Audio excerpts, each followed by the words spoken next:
seats. So there's lots of seats available. Hello, everybody. Welcome to District 5 and the Irving Convention Center for this town hall. My name is Mark Cornway. I'm the city council member that represents this district, and also I represent the PUD 6 development area, which is the issue for us tonight. Thank you all for coming. I want to acknowledge some of our city representatives who are here today in attendance. Well, first of all, we have State Representative Terry Mesa. I saw that she came in. Terry's here.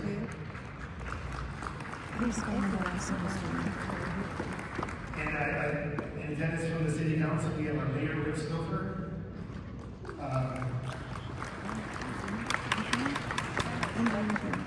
Some City Council members are here. Councilman Brad Borges, Elsa Ponta, and Luis Canosa. I see him here.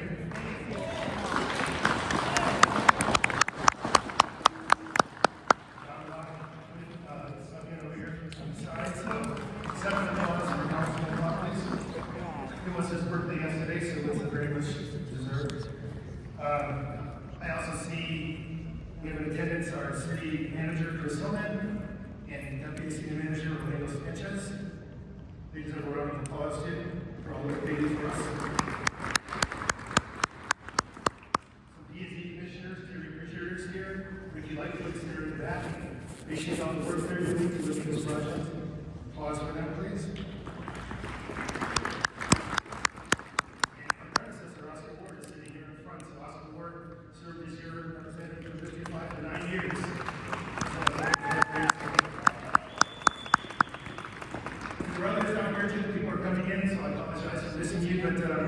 It's great to see our representatives and city officials here today. So excuse me, I'm sorry, I didn't mean to sit in your lap. Which is really for the benefit of our residents. I am considered the sponsor for this event, but of course it would not take place without the hard work and dedication of our director for the Irving Chamber of Commerce, Blvd, who is here. She's in the back. And she's the president and CEO of the Irving Chamber of Commerce, and Warren Gass, the director of the Irving Convention District.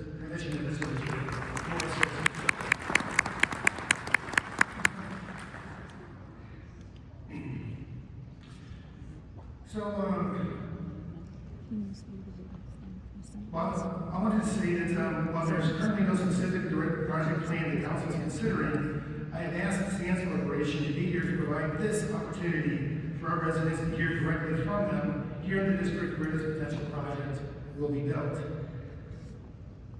I just want to say too that please be respectful in asking your questions. They'll be done in a written format. And I know that there's a lot of expectation that people, because it's the town hall, will be able to make public statements. We've had a little bit of that opportunity in the past. Last week, the Planning and Zoning Commission meeting, and there'll be a P&Z meeting on Monday next week, and City Council on Thursday. This is the first opportunity for representatives of the Sands Corporation to be here and speak directly to you. And so the idea is for this to be an educational and informative opportunity for everybody. And then also along the lines of information and education, for people to be able to ask questions directly to the developer and get responses to that. To try to do everything all at once is not possible. For one thing, we have 3 hours here tonight because this space has been reserved by a tenant that they need to use tomorrow. They will be making changes to it tonight to get it prepared. So with the amount of time that we have, the limitations that we have, we're going to try to focus on the presentation about what the Sands has in mind for PUD 6 and to allow Q&A. If we have more time, if we go through all the questions, not very likely, but if we do, then we can have some public statements. But please know that there will be opportunities in the very near future, Monday and Thursday of next week, for everybody to make public statements with the developer in attendance at those meetings. Now, I want to go back to the 27th of February with the City Council in this work session. The consensus of the council decided to move forward with working with the Sands to see what can be brought to PUD 6. Please know that the city has a vision for PUD 6 for a career development to occur in that space. It's what we wanted ever since the Cowboys left, and And we're very hopeful this is what that can be. Now, will it be all that? I mean, obviously people have a lot of concerns. I see all the signs and people have expressed a lot of their concerns online. But the idea for the 27th was to move forward with the process, to look at an examination of what the project might be, to hear from the developer, for council to be educated on all the issues that need to be taken into account for development such as this, and for citizens, obviously, they have an opportunity to voice their concerns, ask their questions, and get answers to those questions. And so, obviously, as I mentioned before, that started at the P&Z meeting last week. We had, I think, 39 or 40 people come in and make public statements, which was fantastic. Obviously, our city is strengthened by having an engaged electorate who comes in and voices their opinions. And we as representatives, of course, are responsible to respond to those concerns. And then this is the next step in the process. This is really, obviously, this is the first time for the citizens to be able to hear directly from the developer. So I'm very honored to be able to be considered a host for this event, for that to occur. Now, so going into the format a little bit, there are comment forms and pins on your seats and extras at the front desk. All your questions and comments must be submitted in writing, and you must include your name, street address, and zip code on the forms. Those are the city's rules. We have those rules in place for whenever somebody addresses us at one of our public meetings. That moment, I just pointed out to you before in the back, and more gas over here, will be coming around to pick up those cards, and so that they can be given to myself and Councilman Randall Borges, so that we can ask those questions of Sam's representative when he comes up. To make this use of our time, we'll try to group the questions by category, to try to give a little organization to the process, so we don't just bounce around from one topic to the other, and to try to get the best answers we can for everybody, and so that everybody can get those questions asked. We'll try to avoid repetitive questions to make the most efficient use of our time. Please note that all comments will be submitted for the record. This is a public event, and the comments and the questions you write on those cards will be part of our public records. So on the screen now, too, you can see additional ways for you to contact the City Council or the Planning and Zoning Commission with your comments or questions after this evening. Again, this is the first opportunity to hear directly from the developer, and so we want to focus on that. We want to take advantage of that. But a lot of you may have questions for the City Council and for P&Z.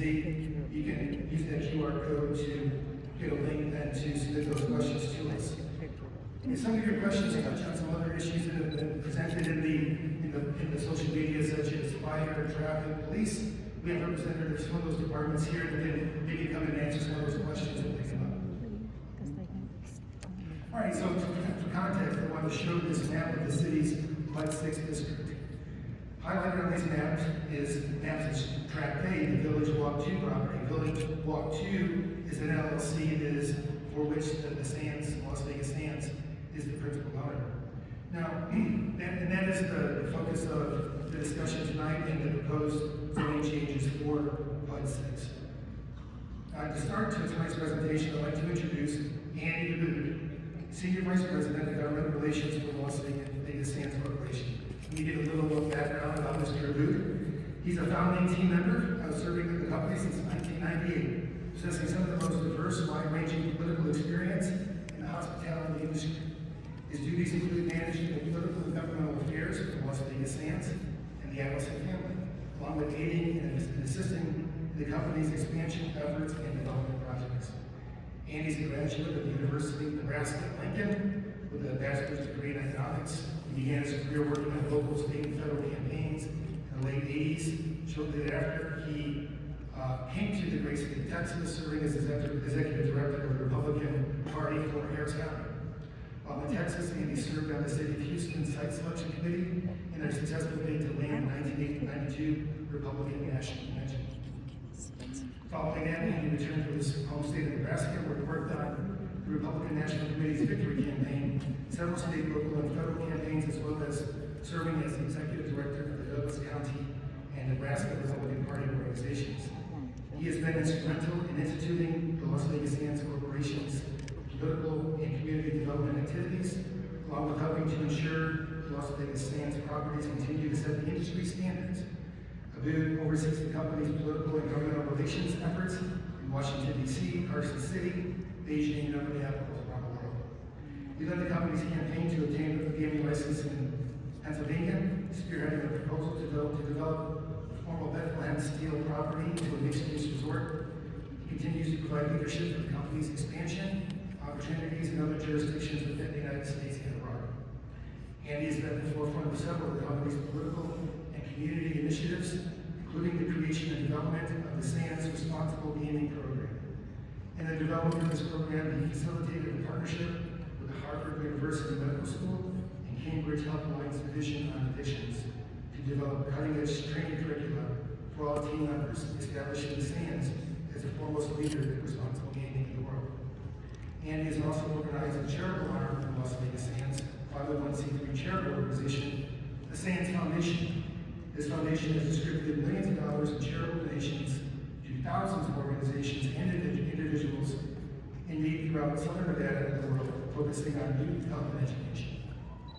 In recent years, he has helped facilitate Dr. Miriam and Sheldon Abelson's program to bring wounded warriors and their families to Las Vegas for VIP treatment and to show gratitude for their services to our country. He's active in several civic and charitable organizations, previously sitting on the board of directors for the Problem Gambling Center and the United States Chamber of Commerce. He currently serves on the board of directors of the Las Vegas Sands Political Action Committee, the Keystone Corporation, the Nevada Resort Association, and serves on the board of trustees of the Blvd Foundation, as well as on the board of trustees for the University of Nebraska Foundation. In addition to board seats, he serves on the Public Affairs Council for the U.S. Chamber of Commerce, the U.S. Brazil Council, at the U.S. Chamber of Commerce, and the Government Affairs Committee for the American Gaming Association. In 2006, he was a special honoree of the annual Spread the Word Nevada Story Gala, and in 2010, he was Keystone Corporation's honoree, receiving their Keystone Corp's Economic Freedom Award. Please join me in welcoming Andy Hood.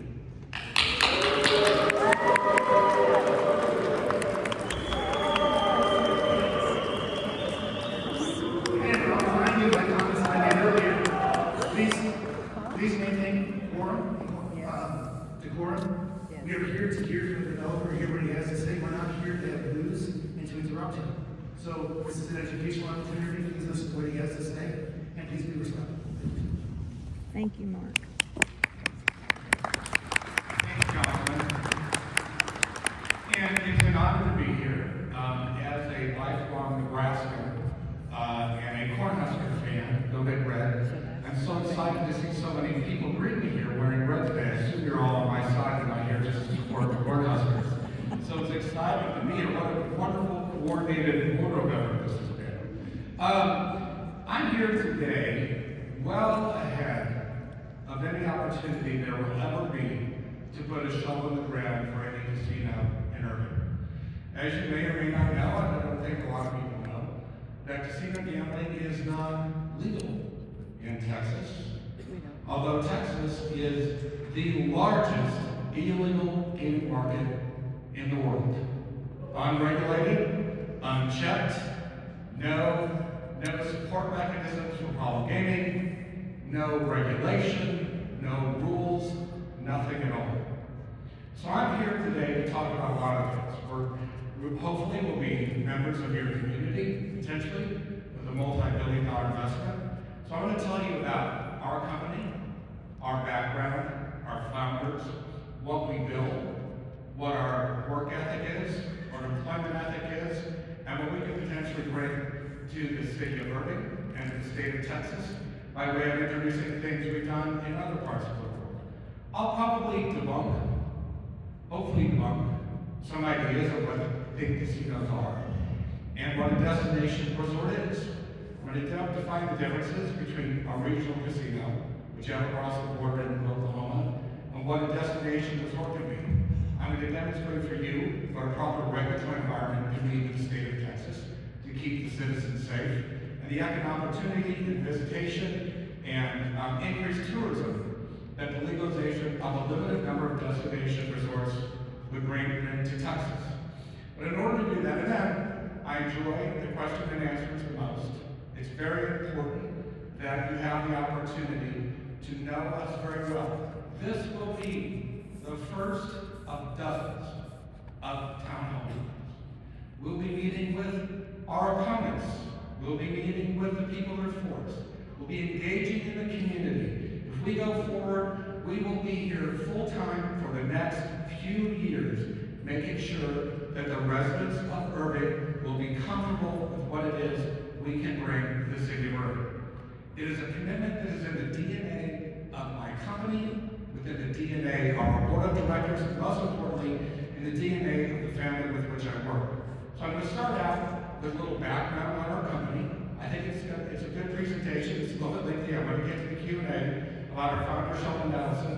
I'll tell you a little bit about, show you some pictures of the things we built so that you understand this is not a big casino-centric thing we're going to build. That it's going to have all kinds of other attractions and things that people are going to be able to do that have nothing to do with a casino, because we're not a casino-centric company. We're a tourism and visitation driver. So we'll demonstrate it. And of course, yes, of course we have casinos. But you know what? You have 65,000 illegal slot machines in Texas today that nobody's doing anything about. And that's where we all need to galvanize and work together to get that shut down. So without further ado, I'm going to give you a little video background of our company, and I'll walk you through what we hope to do someday.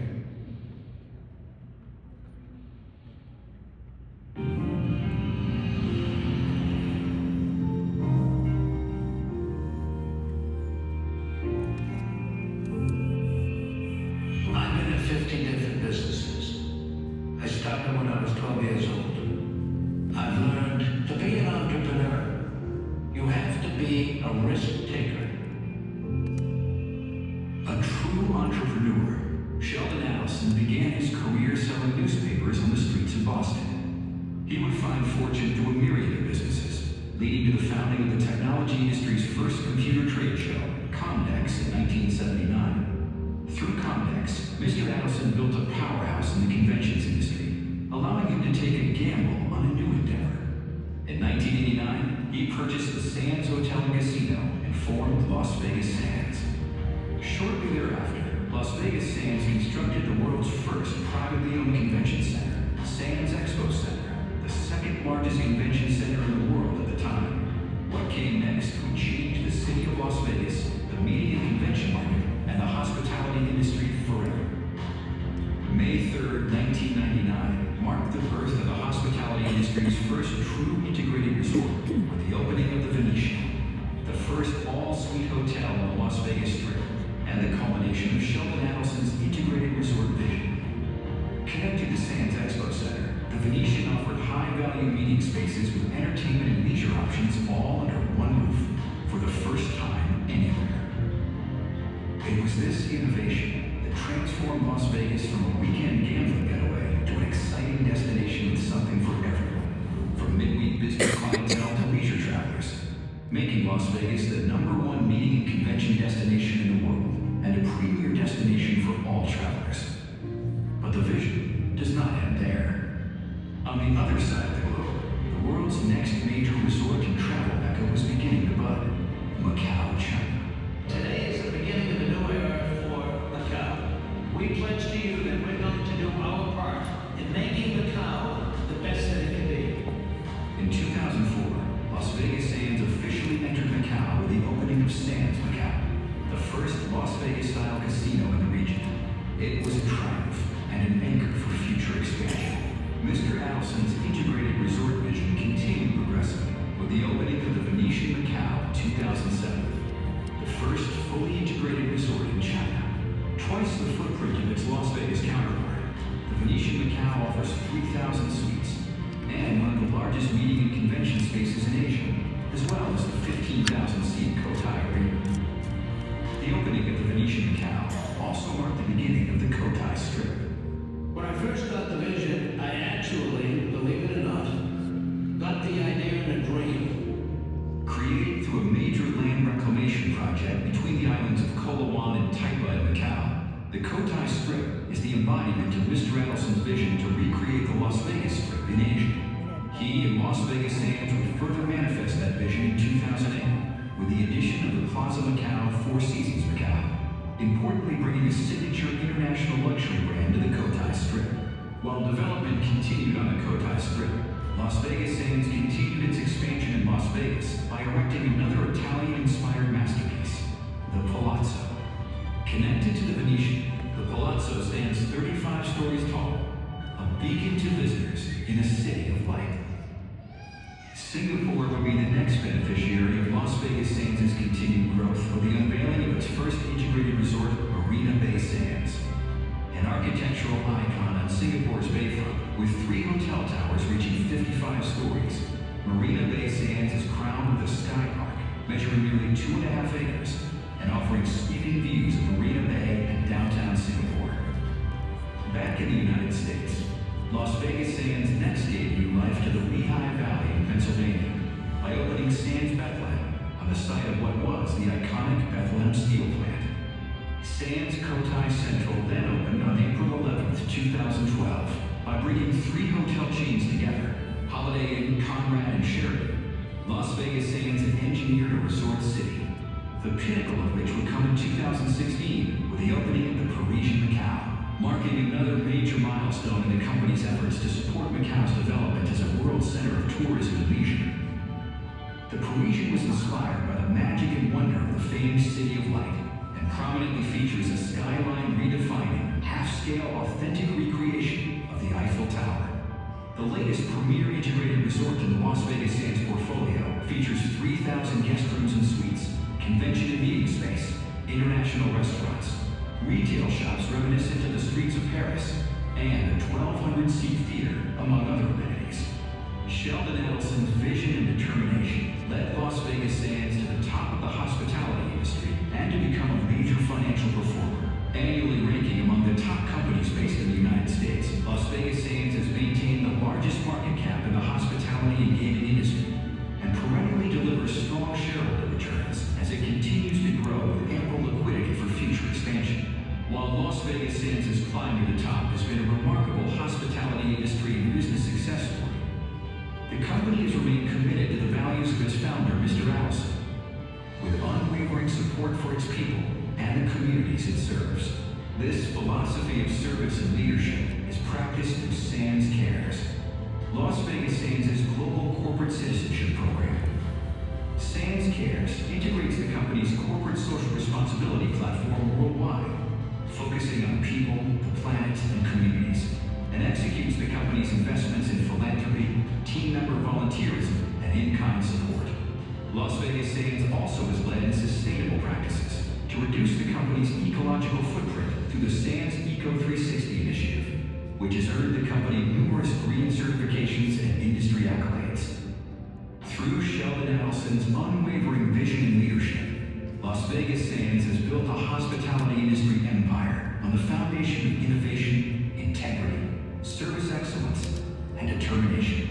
With high-performing, high-impact integrated resort destinations around the world, the sun never sets on Las Vegas Sands.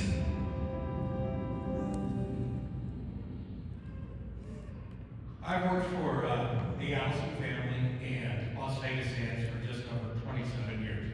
Mr. Allison passed away in 2021 at the very end of COVID. I have to say, one of the most remarkable philanthropists and people in the world. Remember in 2020 when COVID came and the world was shutting down and Vegas was shut down and the world was shut down and everything was shut down and everywhere was laying off people. 2-year time span where many of our properties were basically non-functioning and non-open. 65,000 employees in the world, Sheldon Adelson and Mary Madison, kept employed the entire time with full pay and full benefits when the world had shut down because of COVID. Boards of directors, other people came and said, this is not good for the bottom line.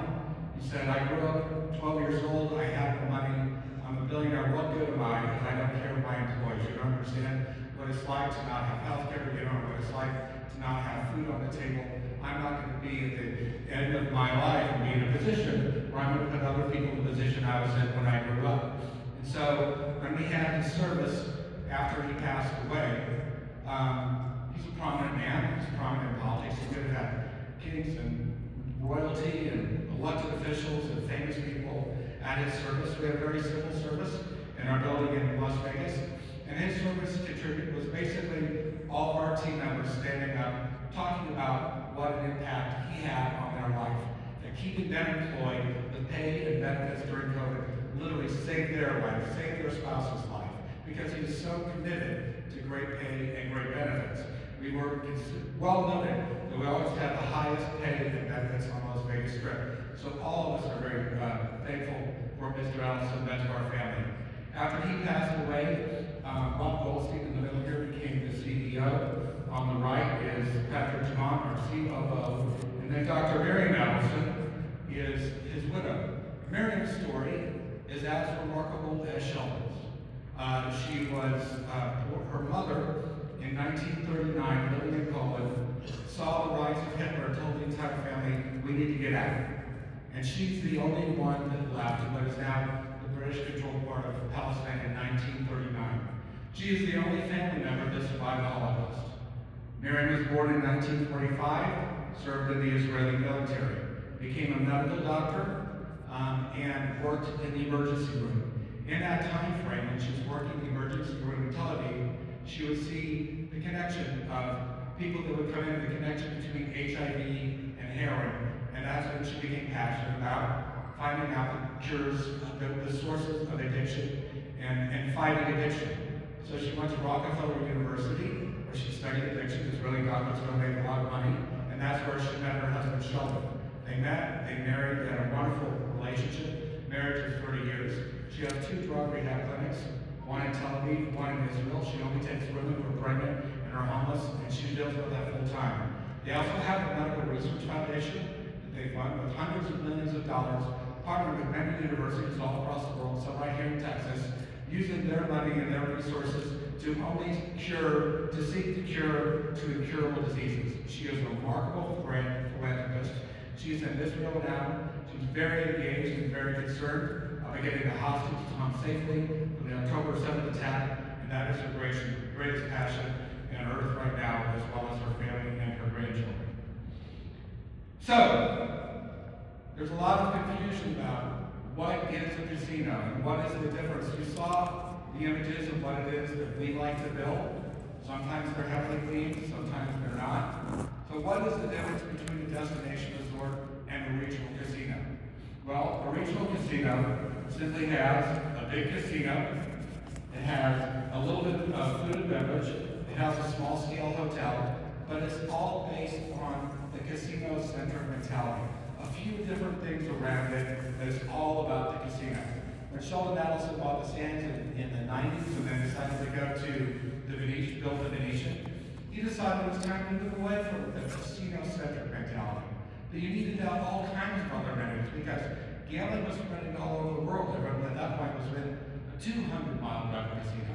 Now casino gaming is legalized and it's gaming in 42, 46 states in America. So how is Las Vegas going to compete with the rest of the world? Well, we have to have other amenities and get away from only driving people in the casino and base it on the tourism and convention model, which is something that we'll be able to add in the communities. We add in every community in which we operate, and we can bring to the Dallas-Fort Worth Metroplex, particularly in Irving. So have a convention and trade show-based model. Build beautiful restaurants, top-of-the-line restaurants. Each of our properties has sometimes 30, 40, 50 different restaurants, all owned by different entrepreneurs. We have sometimes 200 to 300 different entrepreneurs operating for the walls of our building, all with their own restaurants, all with their own shops. Those used to be owned by the casinos, because all they wanted to do was drive you on the casino floor. What you do with a destination resort in a place like Irving, which Dallas-Fort Worth is a destination, you make it another destination within a spectacular destination. And within that destination, you want to go to the newest restaurant in Las Vegas now. You want to go to the Sphere. You want to go to the spa. You want to go shopping. You want to go to all the top new restaurants. Maybe on average people spend maybe 2 hours on a casino floor at all. The average city of Las Vegas. It's about all the other things that people want to do when they come to visit one of the resort destinations. So you put all of that together into one infrastructure.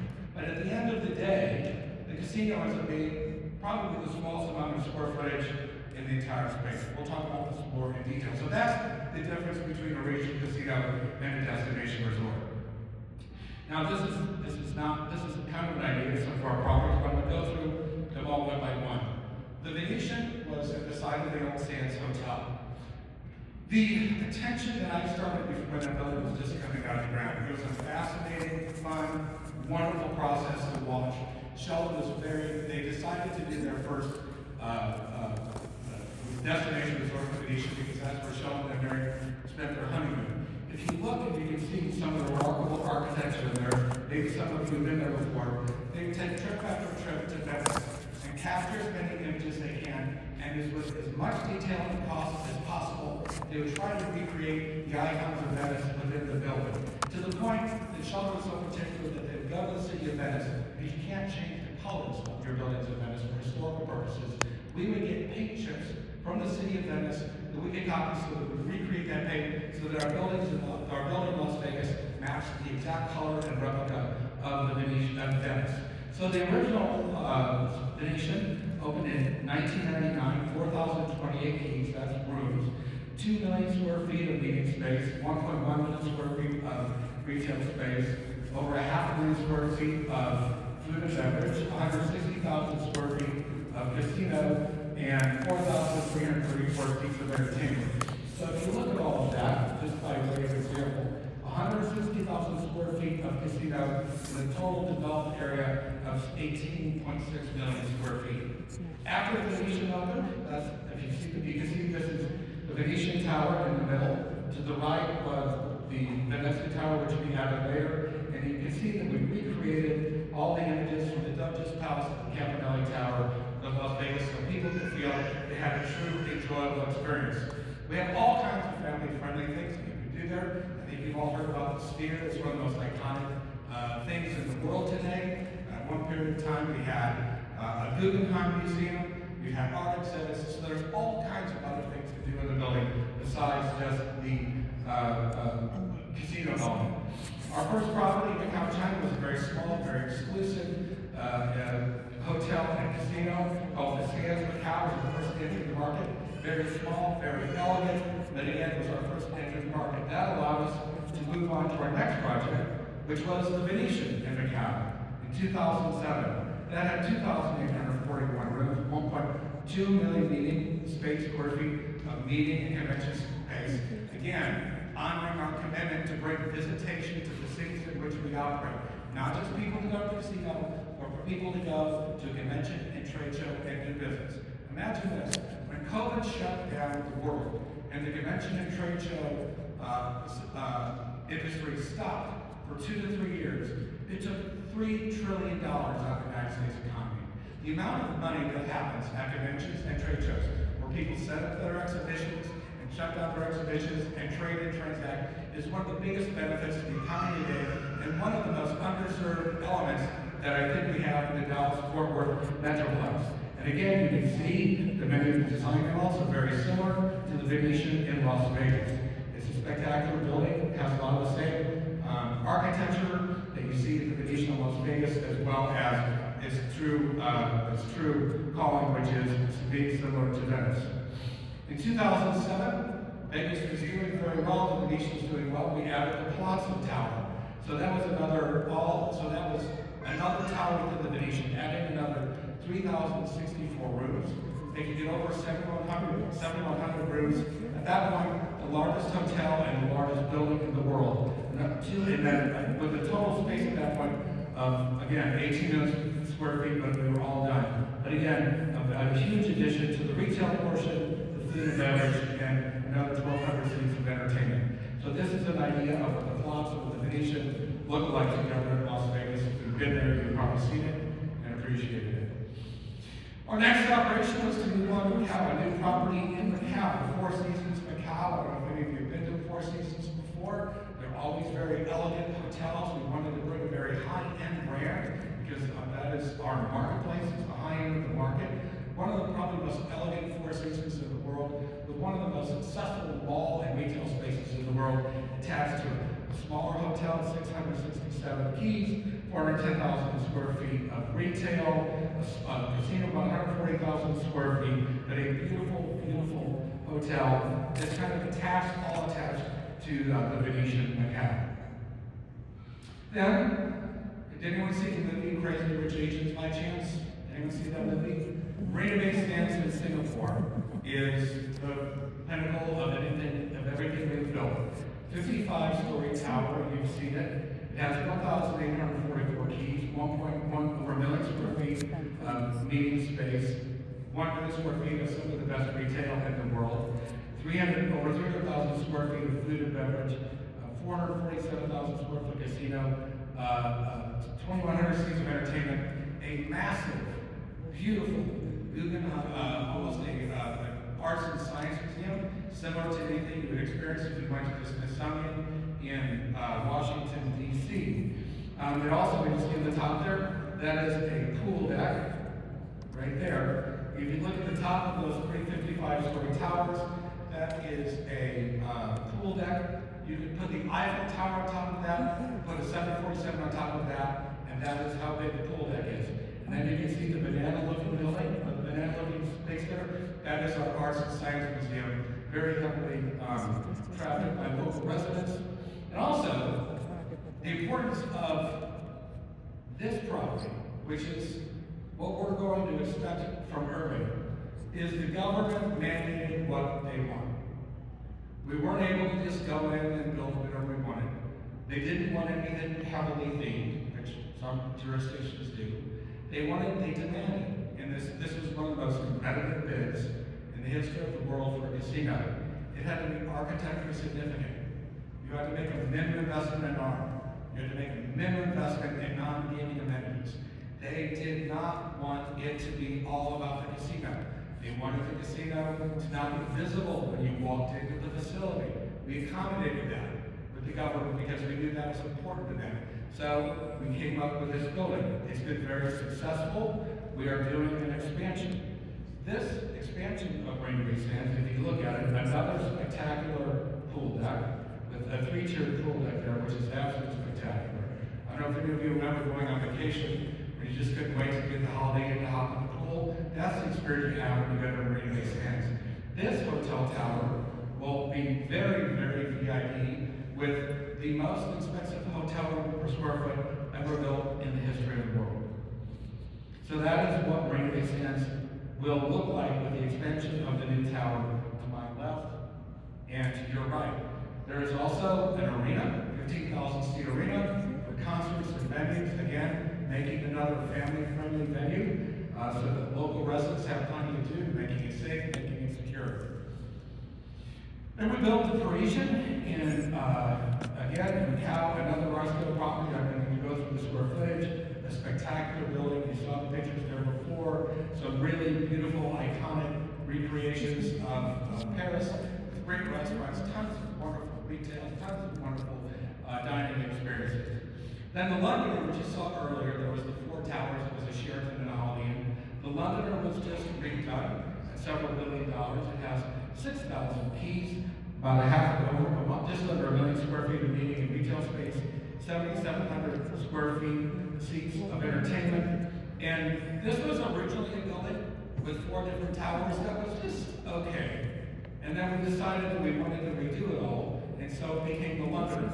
So we recreated London. So across the street you have Venice, across the street from this you have Paris, and then you have the Londoner here along with the Big Ben. Again, the government there wanted it to be themed. If people don't want it to be themed, it won't be themed. So what does it all really mean? What are the economic opportunities? What does it mean for all of you that are in the room today and for people across Texas? We have no desire, nor will we support, nor will we work for legislation that allows gaming to be all over Texas, as it is today, illegally. It would allow for no more than 10 destination resorts in the larger metroplexes. It would have to be extremely regulated. You'd have to have local buy-in and support from communities in order to win a license. You would have to make a minimum investment, And the criteria in order to win a license would be amongst the most stringent in the world. So this is not an opportunity for anybody to come forward and build a casino.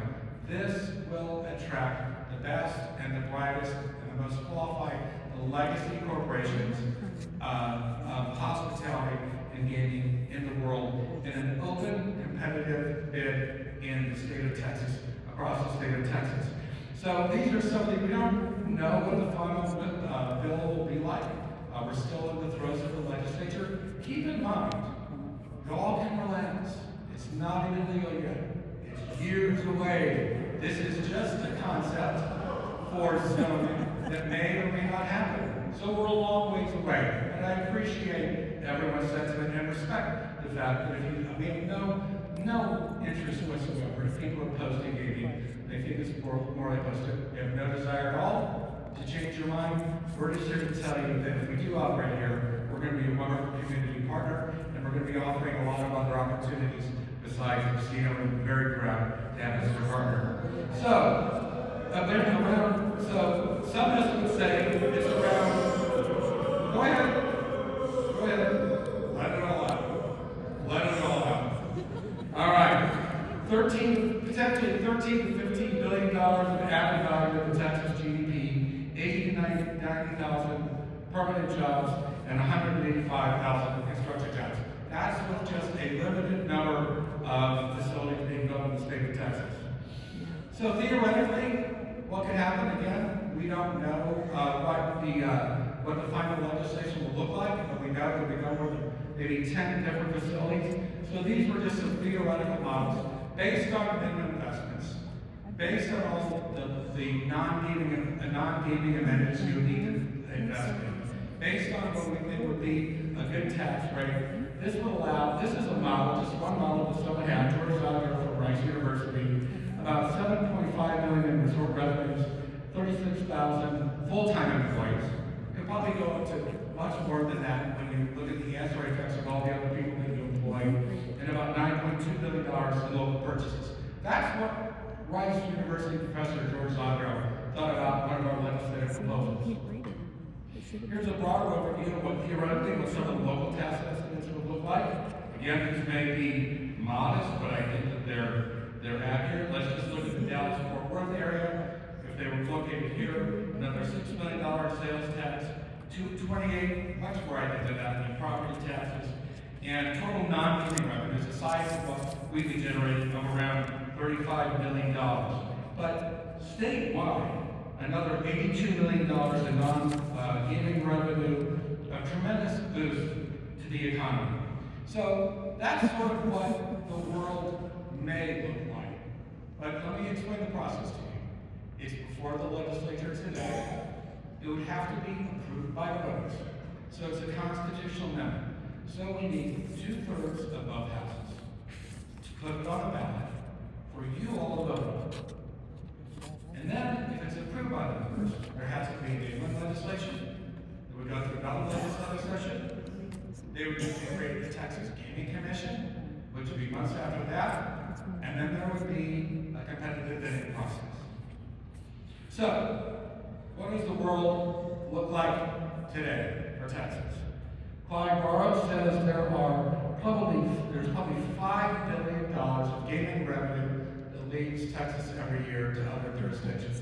Now, that's always what we look at. That's what Texans have been very concerned about. We know where they are: New Mexico, Louisiana, Arkansas, Oklahoma. The Oklahoma casinos. Maybe could sponsor your attendance tonight, and some in Mexico as well. So here's the illegal gaming market in Texas today.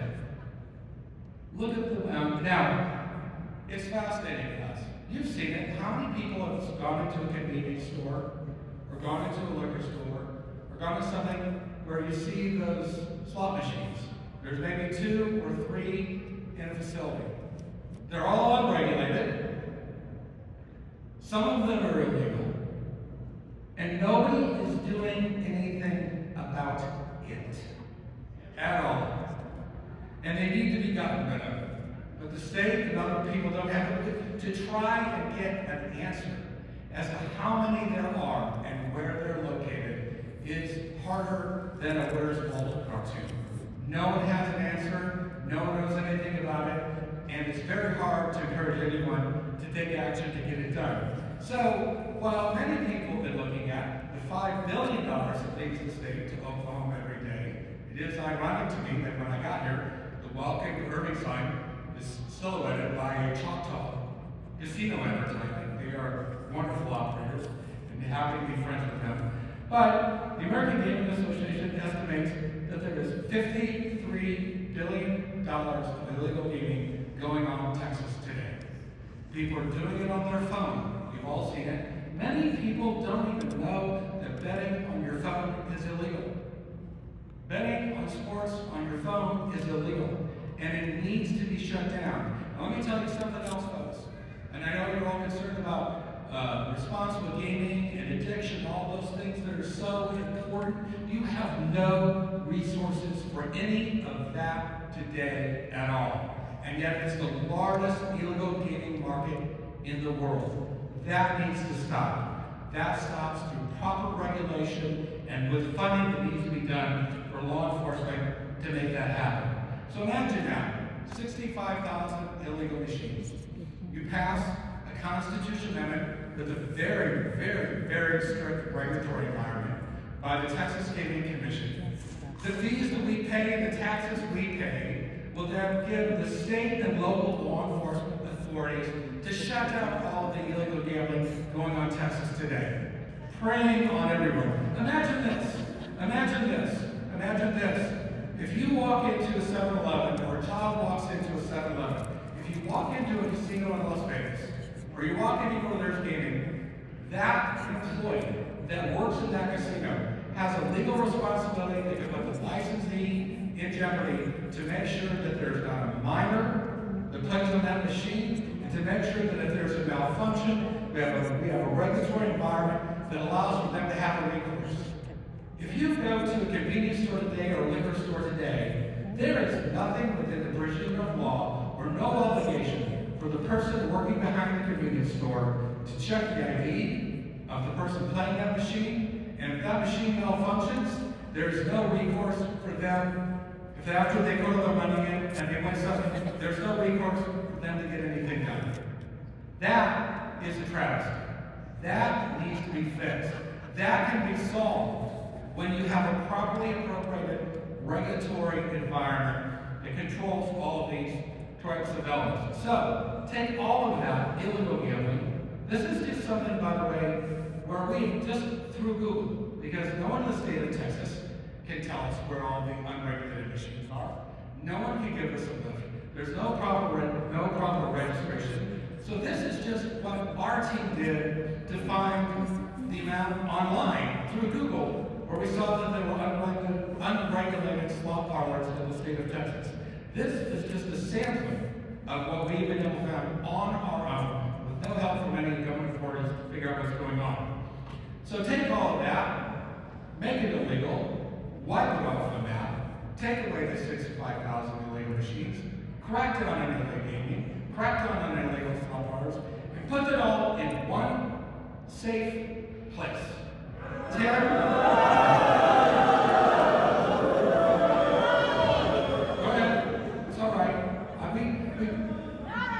We call you folks undecided.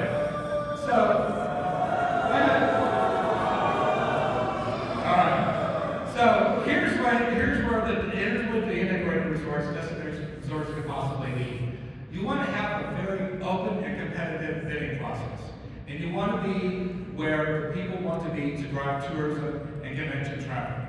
So you would go to the larger metroplexes, and not just pick one city. So if this is eventually legalized, the entire Dallas MSA Metroplex will have a whole series of competitive bids. The same would happen in Houston and different markets across the state, but a very limited number. So you take all the illegal activity and put it in one place where it's regulated and safe and where there are protections. Now, that's just my opinion. But before I get to that, and I want to get this to the question and answer period. There are a lot of concerns that people have. There's a lot of data. I understand that if you're opposed to gaming, but here is the bottom line about some of the myths about gaming. One, the introduction of casino gaming increases the prevalence of problem gaming. Data, study after study after study, government studies, peer-reviewed studies, all show that there are people that have a problem with gaming, but that rate is consistently at 1 to 2%. For those people that do have a problem, you have an obligation as a licensed casino operator in Nevada and potentially somebody in the state of Texas to take care of those people and provide services. You have none of that today in the state of Texas. There's a connection between casinos and increased crime. It's just simply unfounded. Because good jobs and good economic opportunity reduce crime. Yeah. But the crime rates in and around let's just go through a very simple example here. If casinos increase crime, Las Vegas has 200 casinos. Our crime rate should be 11 million %, but it's not. You can't compare that. So the thing is that proper regulation, good jobs, heavy law enforcement, proper regulation, keep people safe. And again, we do. Yeah, right. We do. You spend all the time free. Okay, we'll keep going here. So, the growth is this. We're happy. Look at the support that we have from law enforcement. This is just a smattering of the support that we've gotten on behalf of our legislation at this point. We have law enforcement, we have economic development councils, hotel lodging association. People understand that done the right way, destination resorts and legalized, properly regulated gaming will reduce crime. That's not what we think. 59% of likely voters, and we poll this all the time, 59% of likely voters in Texas would support any casino proposal. It goes to 66% increase in support when they learn of the details of a destination resort. But more importantly, 90% of the people in Texas want the right to vote on it. This is not something that will be legalized by the legislature. This is not something that will be legalized by the legislature. This is something that will be ratified by you on the ballot. It's your choice. So our legislation is to give people the opportunity to vote. So with that being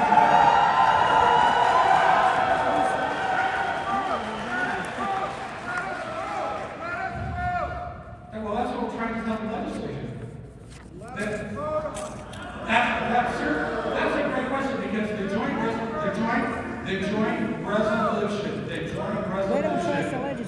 joint resolution only does not legalize casinos. You need to change the Constitution. The legislature can only put it on the ballot and then the voters approve it. If it's defeated, it's done. So, thank you for your time and attention. Now we're going to go to my favorite part, the questions and answers. Thank you. Thank you. You want to pass those questions down? What? There's a questions you want to pass down? Yes. You want to pass them?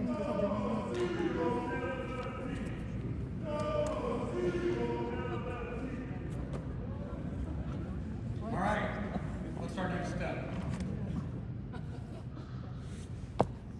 Mine was a statement.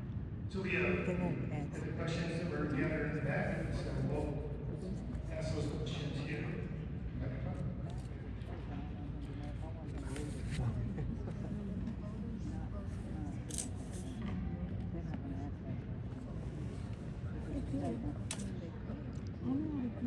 What do you mean? You mean for the state? All right.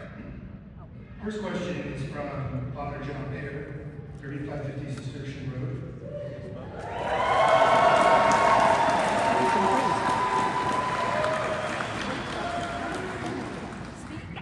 Speak up. This is his question. Everything I've seen suggests contemporary gambling is predatory and exploits our weaknesses and leads to addiction and great suffering for many people. Besides the promise of money and passing pleasure, what evidence do you have to suggest you will really contribute to healthy and happy people in Irving and for anyone who gambles in such a casino today? Okay, so your market today is entirely predatory. And so through proper regulation, you end predatory gambling. If you do it in a controlled environment, if you do it within the walls in a limited way, and you have a strong regulatory environment, it is not predatory. It is controlled, it is a largely tourism and convention-based market. But gambling is not, it is predatory when it is on every corner. It is predatory when it is widespread. It is not predatory when it is well regulated. For those folks that do have a problem with gambling, they need resources. And it is a requirement, it will be a requirement in order to earn a license in Texas. A requirement to earn a license is what is your company's history in dealing with people that have had a problem with gambling? What have you done? What is your regulatory history? And what are your qualifications to be able to know that you've actually contributed to help people that have problems? Not only with responsible gaming, but a whole host of other issues. So to answer his question, is that we need to end the predatory gambling that is happening in Texas today, consolidated into a well-regulated environment, and then with a strong regulatory environment, overseen not only by a very strict regulatory environment by the state of Texas, but also with a local government that holds people accountable to make sure that you're not building a facility that preys on the most vulnerable, which is what's happening today. Next question. So this one's from James Bell, and he asked, the Singapore location demanded some restrictions about how in limiting gambling, mainly to high rollers. Would you consider doing that in Irving? It wasn't really limited to high rollers. So first of all, the one thing that did happen in Singapore is the government, when you walked into the facility, they just didn't want the facility to be visible. So we honored that when we worked with them. The nature of what we build is the higher end of the market. If you can see by the amount of money that we spend, that is really the market in which we operate. That being said, operating in Las Vegas, we all of our entertainment venues in Las Vegas, we all live around gaming in Las Vegas. Wonderful resorts that are scattered throughout the community. And so in some cases, it's an incredible value to the community. We go to those places, there's movie theaters, there's bowling alleys. Most people who walk in never spend a dime on the gambling tables. So if you do it in the right way, in a beautiful way, it's not predatory. What is predatory is illegal gambling. What is predatory is slot machines and 7-Elevens and convenience stores and liquor stores with no regulation. So properly regulated gaming operated by one of the best private operators with a strict regulatory environment, with a local government that holds you accountable, will stop predatory gambling. And then the licensees and the applicants need to do everything they can to help those in need should they have that problem. Next question. I have a question. This is, sorry, we're doing written questions. I don't need a councilman to ask my Please, questions. I can ask my own questions. We're going to follow the procedures of the city council. Thank you. Procedures. So the next question is from Jacqueline Rutherford, 1845 East Northgate Drive. How is Sam spending the $84 million that the Irving Middle Center stands has invested in the legislative session? Lobbyists, donations to buy reps, advertisements against politicians that oppose gambling, advertisements for destination visitors. How do we spend it, or do we just explain it? How did you spend it? Oh yeah, so we have a very robust effort, because what's important, the reason why we have so many lobbyists is because we think it's so important to be transparent. We have as many people as we can to answer as many different questions as possible. So we have a team of lobbyists and people, public affairs people, that are there to work on the issue, to make sure that it gets done in the right way. So yes, lots of money spent on lobbyists, lots of PR firms, and lots of money spent on politics. That's what it was spent on. So the next question is from Lisa Zipper, who essentially asks, if the state bargains for a percentage of revenues, are you willing to fund the city of Irving's additional expenses for law enforcement, social services, and infrastructure, so local citizens are not paying extra taxes? If so, how much? Right. Great question.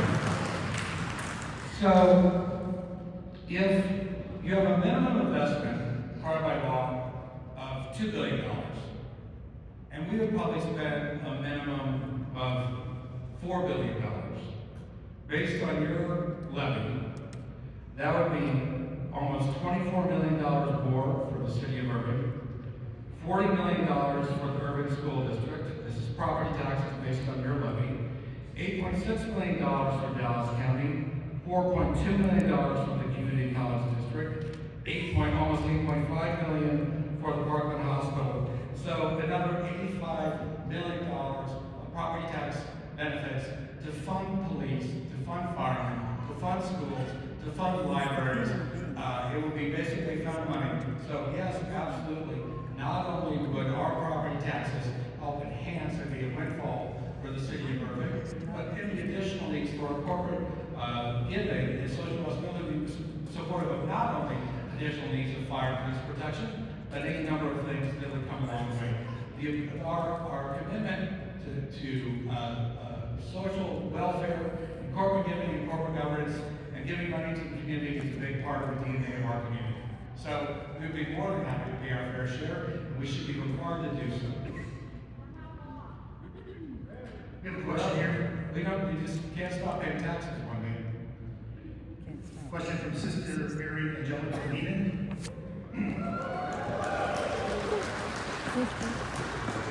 About the Italian theme, can you please do a destination tourist place, but without a casino? This would show that the Sands Company would really care about the people who live here and are not only profit-minded. It would prove that you really are concerned about benefiting the city and not ruining the wholesome atmosphere here, especially the monastery of monks and the University of Dallas.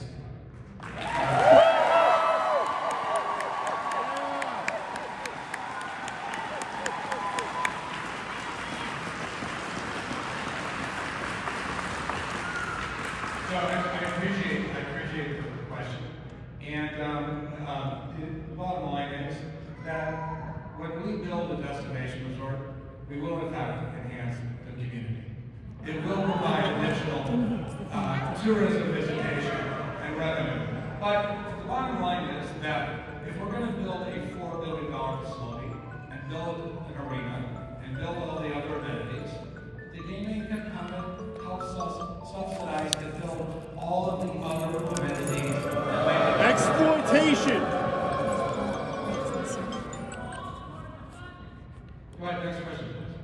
Oscar Ward asks, he points out an article in the Dallas Morning News that says, quote, the city of Dallas intends to keep the Mavs. So is the Sands in discussions with Dallas, the Dallas mayor and city council, and if the state vote fails, will the Sands still develop its property? Okay, there's a couple of things in there. First of all, the Mavs are owned by the family, and the Sands has no say in the operations of the Mavericks.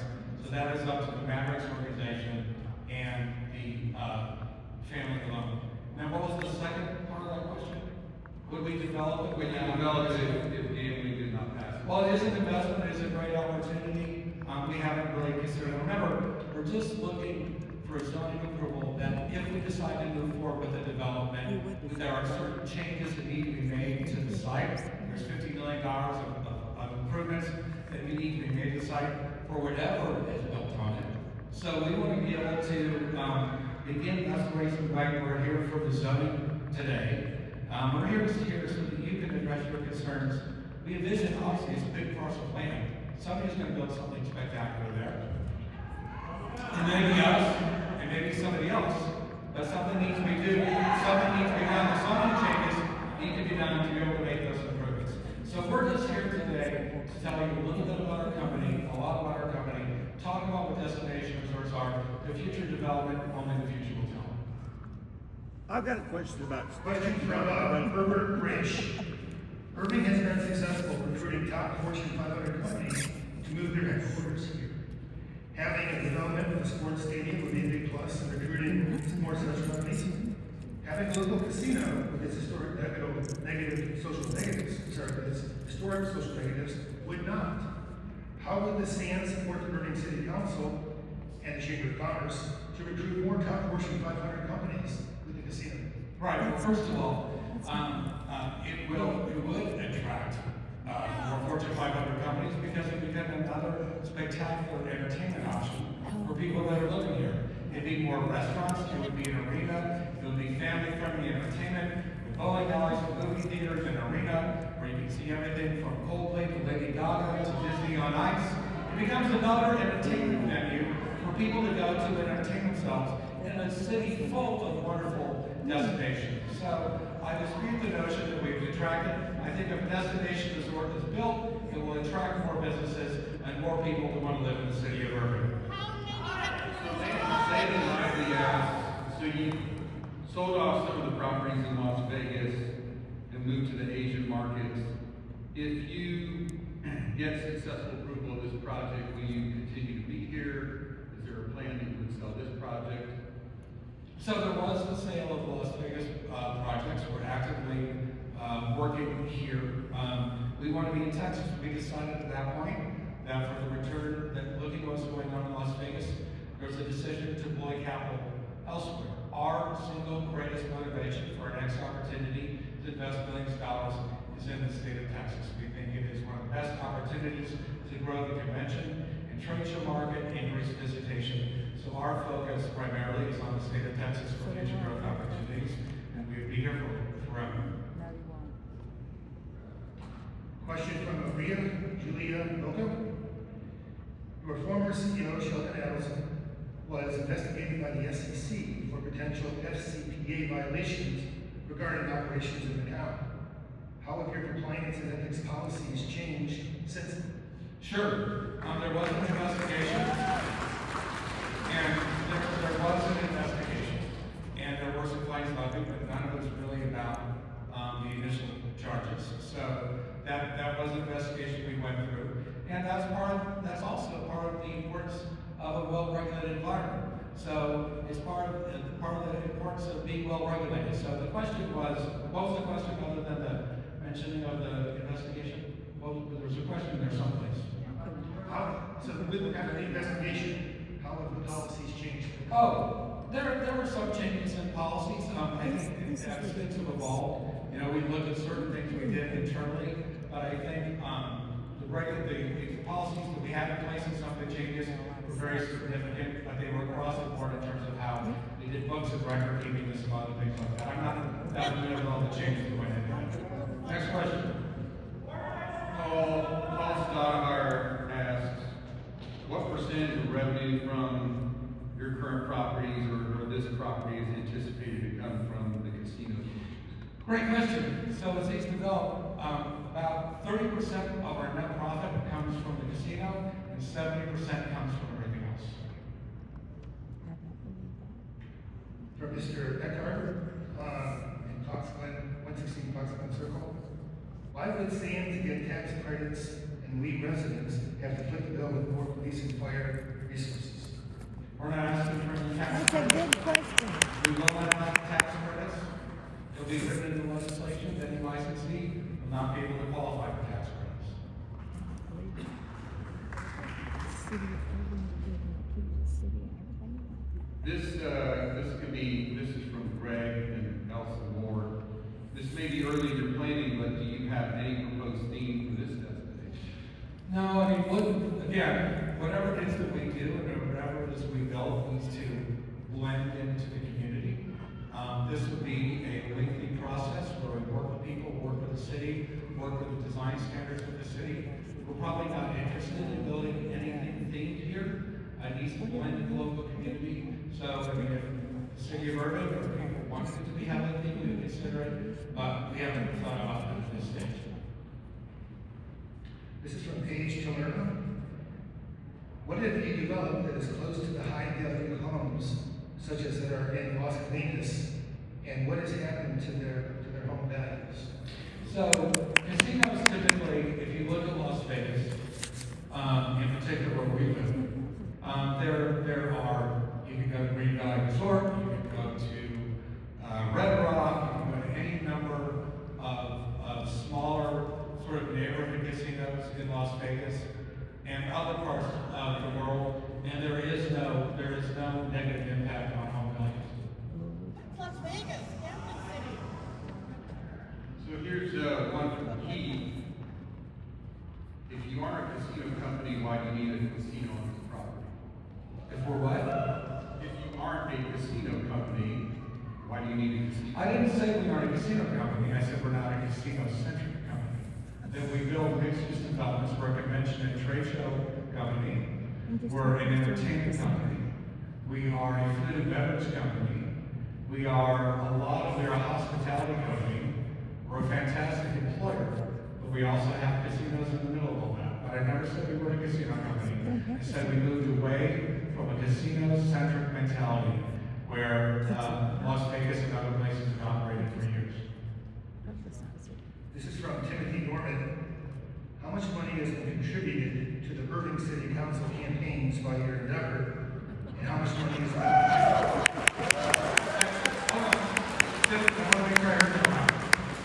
How much money has been contributed to the Irving City Council campaigns by your endeavor, and how much money has been contributed to Texas state elections by the Sands Corporation?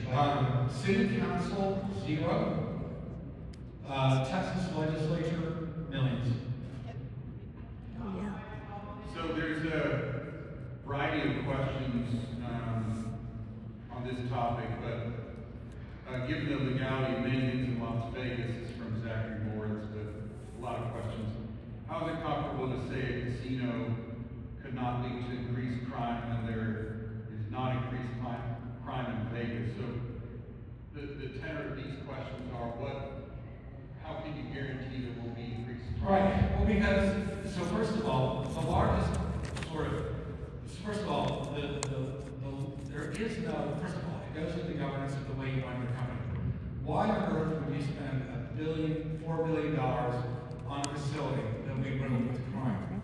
It's not a great hospitality experience to experience crime where you're operating. So one of our largest workforces is security. So there is no all the data says that the building of destination resorts does not have a significant increase in crime. We can send you all the studies, we'll post them. That is just simply a myth. So the commitment that needs to be made is when you are applying for the gaming license, is what is your regulatory history? What have you done? How strong is your own law enforcement workforce within your facility? What have you done for local law enforcement to make sure that your guests are safe? Just think for just a minute. A casino is perhaps the most stupid place in the world to commit a crime. Singapore, Marina Bay Sands has 15,000 cameras. From the moment you walk in to the moment you go in your room, we watch everything you're doing. That will be the same sort of measures that we have in any facility that would be built here. So there is no increase in crime, and the statistics and the data consistently shows that in the neighborhoods around casinos, crime rates in most cases go down. Because we're more economic vitality, creating more jobs and more economic opportunity. Good jobs and good revenue do not create crime, they reduce it. That's what destination resorts would bring to Texas. This question is from Jasmine Sandry. Given companies Patrick Dumont's approach to business dealings, particularly in relation to the Dallas Mavericks, how can we trust that the Sands is committed to transparency in their operations and decision-making for what is good to the community? All right, again, the Mavericks decisions I'm not quite sure what they actually mean by that question, because I think everything that the company does is pretty transparent. But we have a commitment to transparency. We have an obligation as a licensee to be, as a gaming licensee, to be transparent. So with all due respect, I just simply reject every notion of that question. Please specify the tangible benefits to the citizens of Irving with a timeline in regards to health, services, roads, transportation, education, tax rates, police, fire, employment. Right, so I went through earlier, I addressed a lot of those questions by the property tax revenue that we generated for the city of Irving, from the school district of Dallas County, from the college district, and including Parkland Hospital. So the benefits there are significant. Part of the reason why, if something like this happens, you begin the process like we're doing today, something that would be built years in advance, and we're working with the zoning commission now, is to make sure that whatever impacts we have on traffic, on roads, or whatever, are planned for, and we help mitigate the impacts of those things we have. So we have an obligation to make sure that we have no negative impacts on the community, particularly when it comes to infrastructure.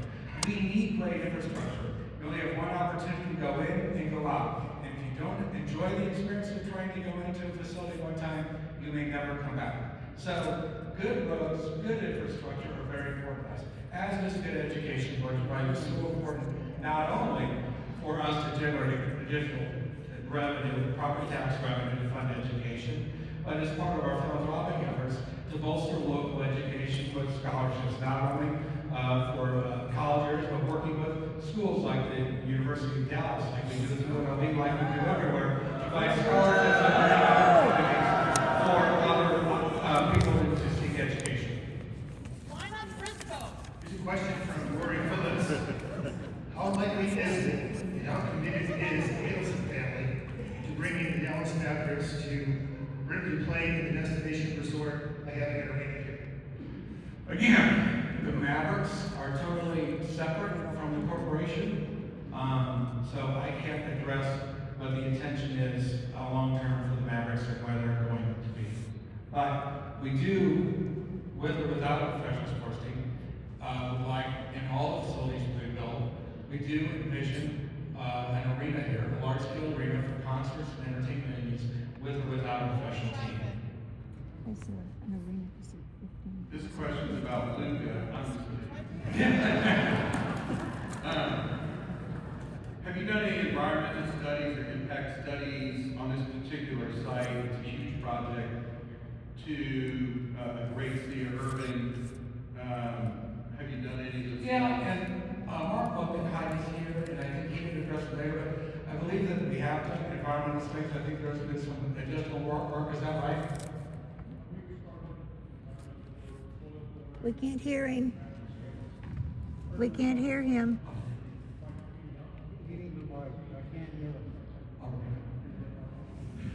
Mark is saying that we have done some environmental work, we've done boring studies, we're working on the environmental work. It's an ongoing process. We have begun to do some cleanup of the site. But the environmental, obviously the environmental piece of it is critically important. We learned that when we bought the Bethlehem Steel Factory, largest brownfield redevelopment project in the history of America. So obviously, keeping this site clean and making sure that all the environmental standards are at the highest level is very important to us. So of course, we will do whatever is needed to make sure that the site is clean and environmentally safe. Question from Maria Martinez.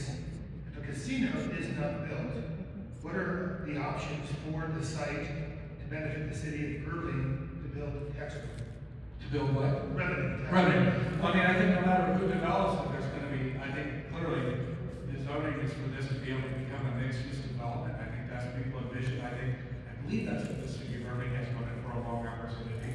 So it's been sitting here idle for a while. So whether there's a casino or not, someday there's gonna be something spectacular on this land. No, really. So, there's a variety of questions to address. What purports to be historical data showing 90% of revenues come from 10% of the customers, and many of them are addicted. What would you do, or what have you done to lessen the impact to predatory gaming and Right. Well, study after study shows that only 1 to 2% of the American public has a problem problem gaming addiction. That is lower than credit cards, that's lower than a lot of other addictions that are there. So, that being said, what do you do for those people that have a problem? We're proud of the fact that we have a leading edge program to deal with problem gaming in terms of education. And each of our casinos across the world, all of our employees are trained to look for the signs of problem gaming. All of our employees are trained on a regular basis to understand all that. We have ambassadors. If someone is on the casino floor and they have a challenge and they need help and they go to someone, they say, I'm thinking I have a problem, is there someone I can talk to? We have ambassadors that are on our casino floor trained 24/7. They immediately go to that person, talk them through their crisis, and send them to someplace where they can get help. If they become a problem, they can ban themselves or have self-limit options in all of our casinos. If people do realize they've got a problem, the awareness of this issue is critically important. That's why in all of our facilities, you see responsible gaming signage, telling people where to go if they need help, telling them to stop if they have a problem, giving them an opportunity to talk to somebody if they're having a challenge. And then we provide care, we provide funding for all the entities, the non-government organizations that provide help for those people. Keep in mind that Miriam Adelson is the foremost addiction specialist, maybe in the world. She treats she's treated hundreds, if not thousands of people and gotten them off the scourge of heroin addiction. Fighting addiction is in the DNA of our company. You also have to have a zero tolerance policy for not taking care of those people that have a problem. So making sure for the small number of people that do have a problem, you need to be there for them, you need to be supportive of them, you need to get them to help, and when they get the help, you need to make sure that it is properly funded. Let's just be clear, we don't have any of that in Texas today. You have people pouring over the border to Oklahoma. So far there's 1 to 2% that they have a problem. You are vastly underserved by that. Now, and also the illegal gaming market that I'm talking about today. No support, no help. If this is legalized by someday, then well-funded programs to help everybody with gaming addiction or other ailments will be mandated, will be well-funded, and will help so many people today in the state of Texas that have no place else to go. But our programs were originally developed with Harvard University, Cambridge Institute to focus on addiction. We update them constantly. It's based on science, it's based on responsible gaming science, and it's based on research. So the operations in which we operate, which we'd like to see in Texas, is there should be an accreditation process for everyone that has a license today, which doesn't exist. And you have to have the strictest, most high-level responsible gaming standards for your criteria. It just can't be a token commitment to helping with responsible gaming. It has to be a commitment. And your programs need to meet accreditation standards at the highest level. And we're proud to say that we meet all of those in all the jurisdictions in which we operate. I'm going to do the same if we have the opportunity to be in the state of Texas someday. Question from Fergus Scully.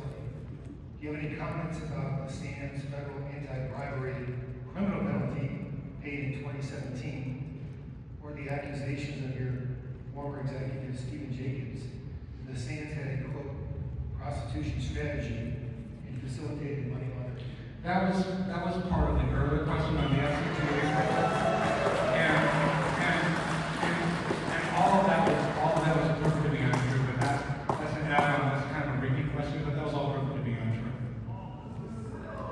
So there's a variety of questions from several people on what is or would the Sands be doing about human trafficking, sex trafficking, and prostitution? Great. Such an important question. Thank you for asking that question. Human trafficking is one of the greatest ignored scourges in this country today. Texas is the second leading human trafficking market in the country. And here's our policy. It is very strict. We have a zero tolerance policy for human trafficking. It diminishes anything. The people in our casinos need to feel safe and know that those types of nefarious behaviors aren't happening. So we base our preventing of human trafficking policy on the our anti-human trafficking policies on the global human trafficking policy guidelines, and as part of our code of business conduct and ethics. And not only do we train all of our employees to look for the signs of human trafficking, we require, if any of you have business, all of our suppliers, all our business associates are also tracked for any ties they may have to human trafficking. And we monitor and audit them. How do you prevent it within a casino facility? You have security and surveillance, led by former law enforcement. You have relationships with local authorities. You have public and covert strategies to look for the signs of human trafficking within your building. You have technology to monitor and detect the activity. And then you have trained specialists that are coached to ID what can be human trafficking behavior within the walls, to track human trafficking behavior. Then when they see that, to elevate it to the proper authorities. But it's really about awareness.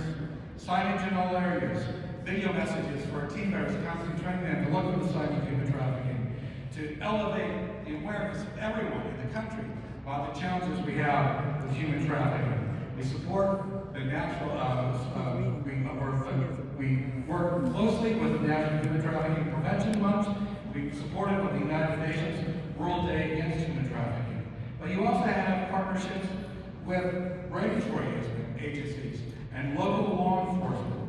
You have to have well-publicized avenues for people to see and report to team members if they see human trafficking.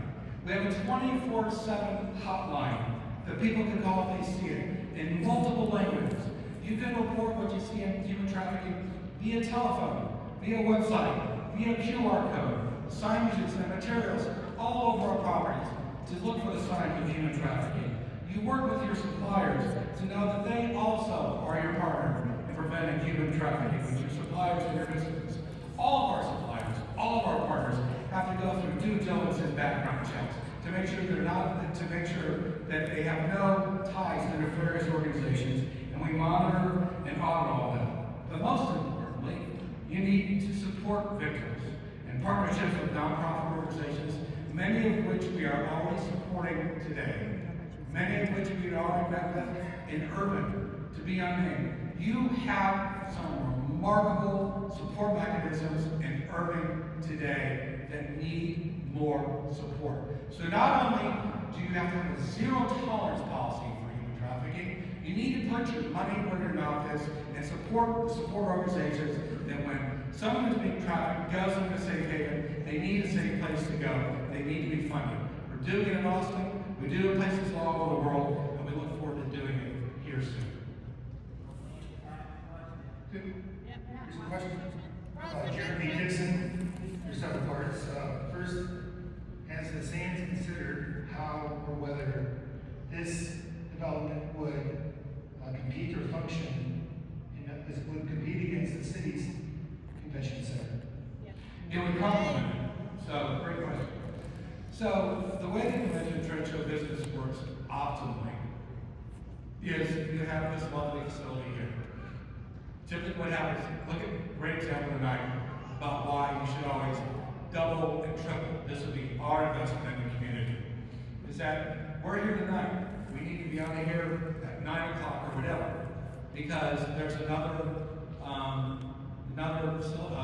meeting that needs to move in. If you double and triple the size of your convention space, like we could do in the Metro Franchise, particularly for Irving. So if there is one convention and trade show operating in this facility and being operated, another one would be setting up in our facility, so that you have a consistent stream of revenue. Then when this show breaks down, our show is operating. When that show breaks down, this one is setting up, so you have a consistent level of visitation. You know, because otherwise, your facility is being conventions and trade shows take big ones take 4 days to set up, operate for 4 days, take 4 days to shut down. If you have a private sector partner like us that builds additional meeting convention space, you have a consistent flow of convention trade show traffic. It keeps your visitation at a consistent level. It doesn't become dysfunctional, and you have it has a better impact for all the hotels and all the visitation around. Otherwise, it's just a series of peaks and lows. So we call it leapfrogging strategy, and it's why Sheldon Adelson built so much convention and trade show space. So our view is the more meeting convention space that we can build, the better it is for business, the better it is for Irving, and the better it is for tourism and visitation. The next part of the question, I think really it goes to this. Why this site? Why have you chosen the Putz site for this development? This site was chosen, it was actually chosen before we bought the Mavericks, looked at it as an opportunity for a development site. Obviously, it has good infrastructure, it has a space to build a lot of other different things, and so we just looked at it as a very attractive site and something that would be developed, with a proper amount of square footage. So it has great road access, it's just a very attractive site to us. And then the last part is, when gambling isn't made legal, will this development still be viable? Sure. I got a two-part question, actually from two folks, but I think it's maybe all goes together. First one from Omar Rangwala, and then the second one from Ian Gilligan. But being that this is such a huge project, why are you rushing the approvals so quickly? We need to take more time.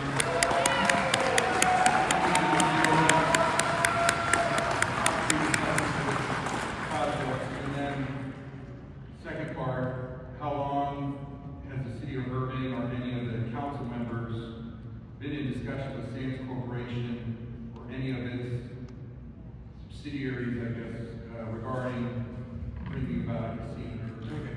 So, first question. So, what was the first part of the question, sir? The first one was why the rush? Oh, why the rush? Listen, there's no rush to build a casino, it's not legal. So you can't build it unless it's legal, and whatever would be done, even if the legislature passed it today, you wouldn't see anything here for 5 to 7 years. So there is no rush to build a casino. As we were looking at the prospective uses of the site for mixed use, we wanted to know that we have the opportunity that should destination resorts someday develop and be legalized, we wanted to have that as an option for the site. Additionally, there is a lot of site work that needs to be done, probably $50 million of site work. Need to relocate the levee drainage channel, lots of foundation work from the previous buildings to be done. So there's costs that need to be done there.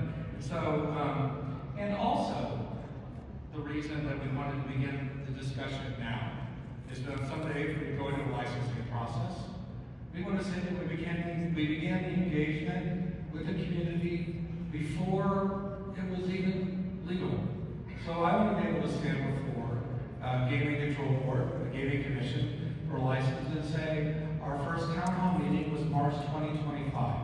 What will happen when it is legal someday is that after the rules are set out for the bid, there will be a mad scramble, and municipalities and companies will only have months to prepare their application.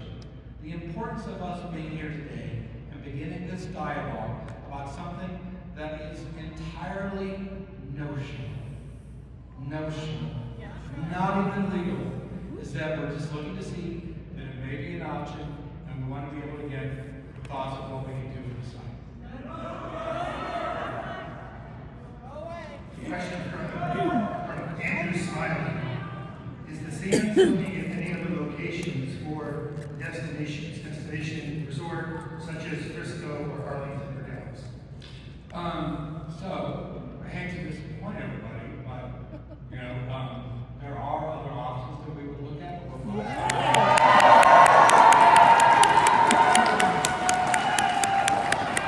we're also looking at there's also other cities that we're going to be looking at developing as well.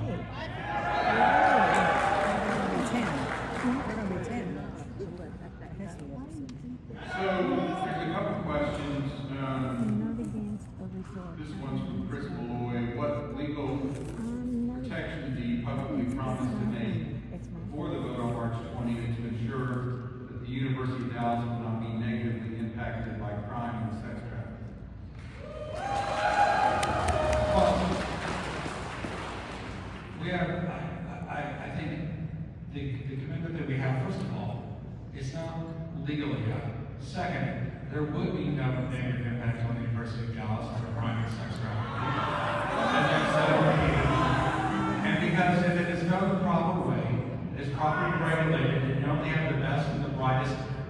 legacy operators, there won't be those types of impacts of health. So, with all due respect, again, the premise of the question is just simply false and not worthy of further response.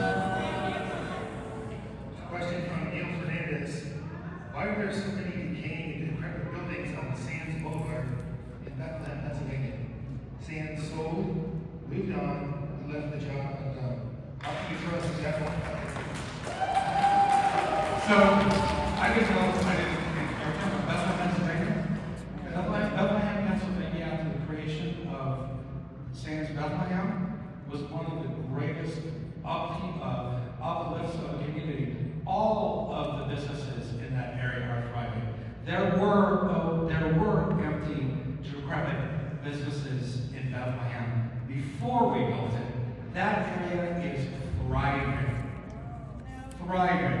Full, storefronts are full, new homes, new infrastructure, all of this new investment in Bethlehem because of the investment that we made in taking a long-shuttered steel factory and making it a vibrant place for people to enjoy life and do business. But there's absolutely false to say that the area is surrounded by old decrepit buildings. It was the largest brownfield redevelopment in the history of the country. This is from Cormac Blvd. Will Sands directly or indirectly try to influence the proposed zoning change in Irving through financial donations to politicians or PACs? No, we never do that. Question from Tim Glatz. Sands ended its plan to develop in Japan. Why did that project fail, and is it the same dynamic for Irving? The project didn't fail. We just decided that the way that I was involved in the Japan project, we just didn't see that they were going to move forward in the time frame to work for us. So we may go back and look at Japan today, but it was just that the legislation was not moving at the right rate for us. That's my recollection, but I did work on that project. So Christian asked, why are you telling people Irving that seat of gambling is a state, not a local issue, while at the same time pushing for the city to preemptively forfeit our local control over the issue by including casino gaming in the zoning amendment for your land? I can see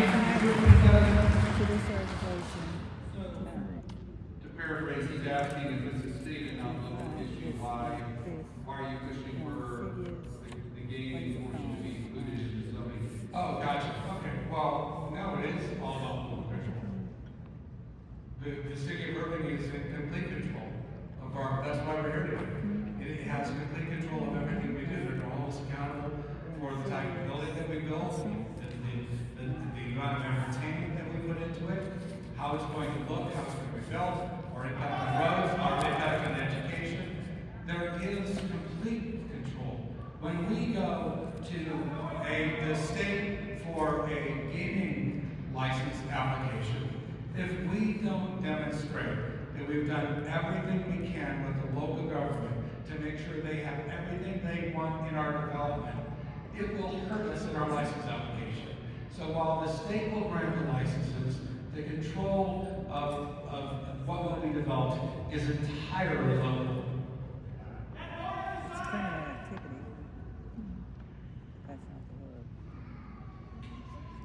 Question from Brian Serino. He says, I'm a senior at Cistercian Prep, right next to the university, right next to Blvd. About 5 years ago, a student was mugged at the BART station there.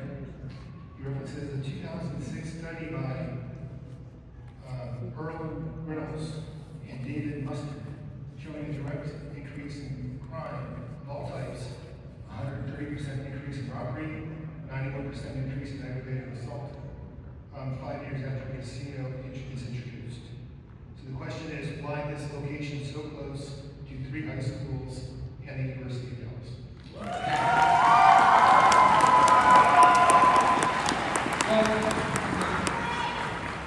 First of all, the facts are all wrong because those facts are not the premise of the question. Once again, with all due respect, is simply wrong.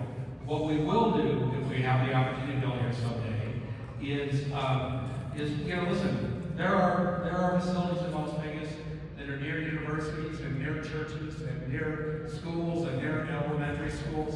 And of course, there are some, you have some protections to make sure you have the opportunity to make sure that there is, no improper signage, and make sure the building is designed in a way that you're not interfering on the way those businesses operate. But the premise that it increases crime massively is just simply wrong. Now, will we work to be supportive of the boys and gals and things like that, and make sure that they are comfortable with us as a community neighbor?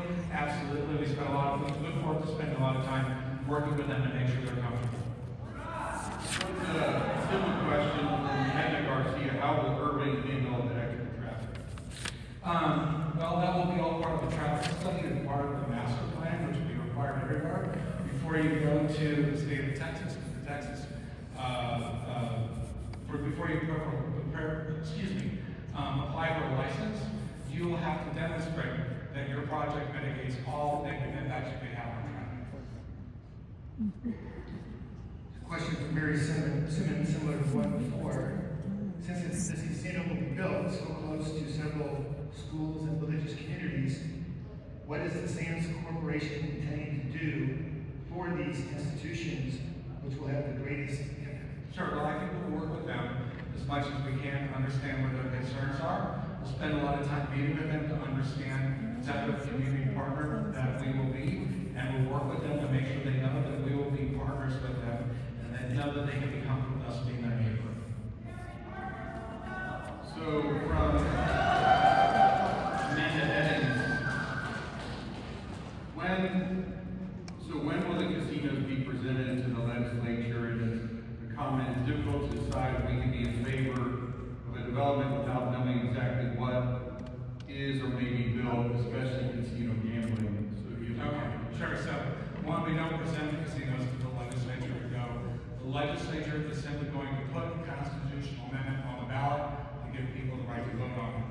After that is done, there'll be enabling legislation that we want to make sure is very strict. It requires minimum investments. It requires all the licensees to be thoroughly vetted. They have to know about your retro background. What have you done as an employer? What are your employment practices? What is your health care? What are your benefits?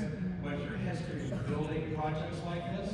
What is your known history? What is your ability to finance this project? What do you do to prevent human trafficking? What do you do for responsible gaming? What is your philanthropic history? How much do you give to local communities? How much time have you spent with local community partners like the University of Dallas, spending time with them to get their buy-in? So all of that process is part of the application. In terms of what it is that we're going to be building, it's not legal yet. It's not, we have not thought about specifically what will be built. My purpose of being here today in this town hall is to give you an idea of the type of things that we do build.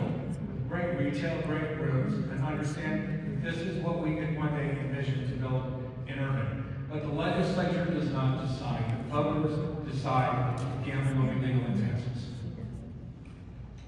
So, just a quick announcement. The Muslim community of Irving is inviting all for food outside to break the fast. So just everybody who needs some food can break their fast. That's great. And if someone from my team could bring me another water or something, I appreciate that. Break my first fast. And yeah, let's get another water. But here's a question from Felice Lagarde. You keep speaking about the need to regulate gambling. Since when does legalizing advice solve this issue? Say that, could you repeat that one more time? So you speak about the need to regulate gambling. And she asked, when does legalizing advice solve the issue? Well, okay, so there would be no reason to legalize gambling unless you know there's an incredibly strict regulatory environment. So part of that legalization process, so if it goes to the voters and it is approved, then there needs to be, thank you. I'm not on your team, but I do love you as a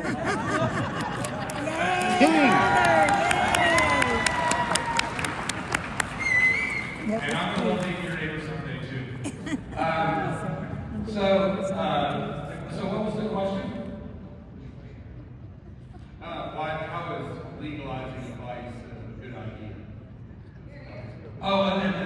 regulation. So anyway, if you want to look at what's going on in the illegal market today, It was look at what's going on. All this unregulated gaming going on in the state of Texas. You have no resources to shut it down. If you legalize it and consolidate it into a limited number of locations, then through our tax dollars and through the money that we give it to the tax dollars that we would generate, then it would give local and state law enforcement the opportunity to go in, to give them the resources they have to go in and shut down the illegal gaming today. So that's how you would shut that all down. Then you would have it in a limited number of locations after being approved by the voters in a very strict regulated environment. I'm surprised. The question from Kevin and Linda Walter.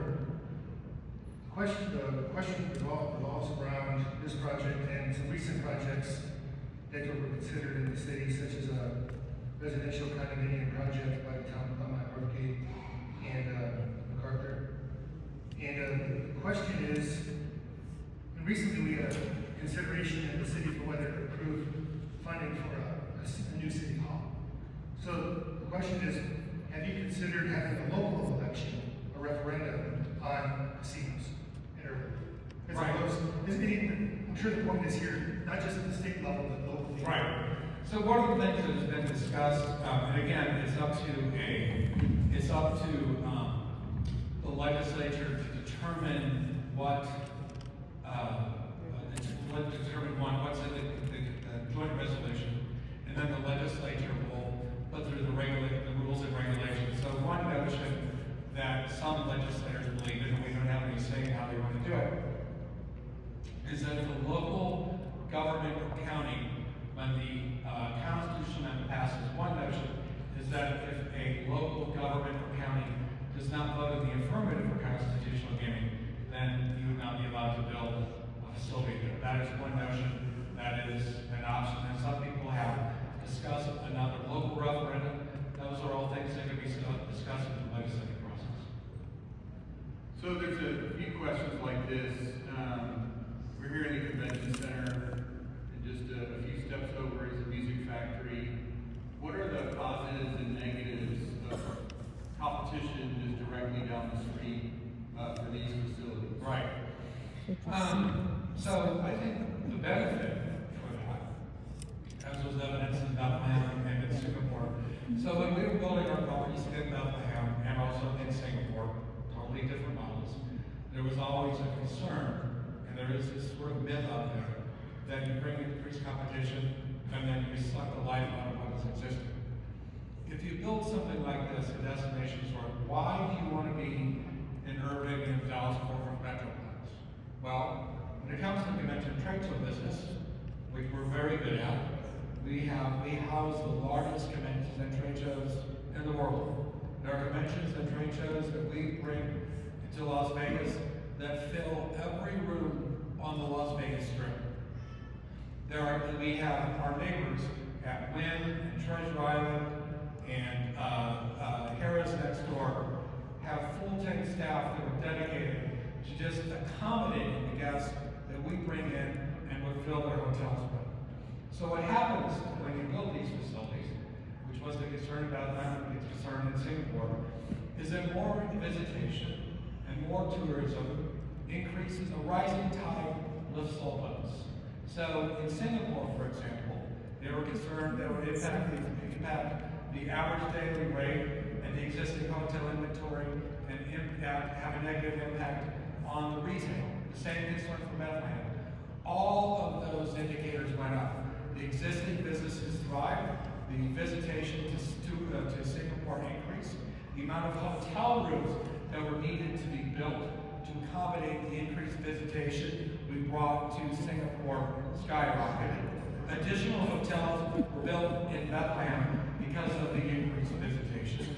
So when you do it the right way, and you don't just do like a regional block casino, and you make something really spectacular that people want to visit, they will go, they'll come here for conventions and trade shows, and then they're going to want to go do other things. So one of the reasons that really motivates us to come to Texas is there are some conventions and trade shows that are so large, they have covenants that they have to go to a different city every other year. But because they're so big, they can go to Las Vegas or they can go to Orlando. They're not interested so much in New York because they can't accommodate them. Chicago isn't attractive, some of them. So for the really big ones, they're between Las Vegas and Orlando. Because also they're fun cities to be in, like Dallas is, and like Houston, and San Antonio, and Austin. So the opportunity here is to grow the convention trade show market.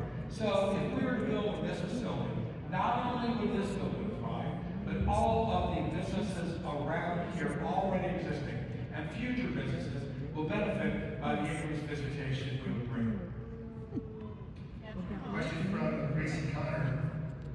What studies or research has been done to examine cities where casinos have been brought in to determine 20 years out what are the consequences been for increases in human trafficking, drug and gambling, addiction, blighted properties, mental health issues, adult entertainment businesses, billboards?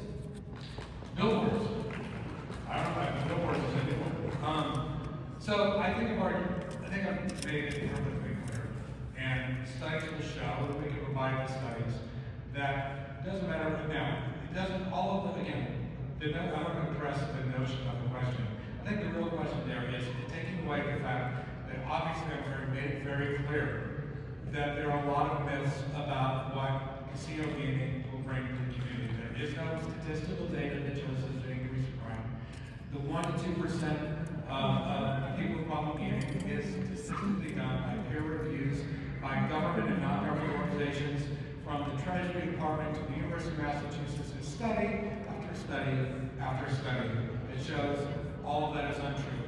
Because a great employer with great pay and great benefits and increased tourism and increased visitation and increased economic vitality reduces crime. It doesn't increase it. You have to have a zero tolerance policy for crime. There is no advantage for us in the hospitality world to have a facility that has any hint of crime.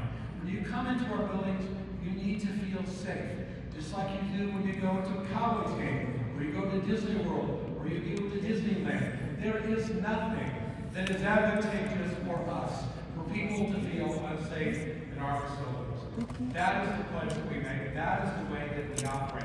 So, 20 years from now, there is no real impact. You will see increased economic vitality, no decaying buildings, but nothing but more economic prosperity as tourism and visitation increases in the community.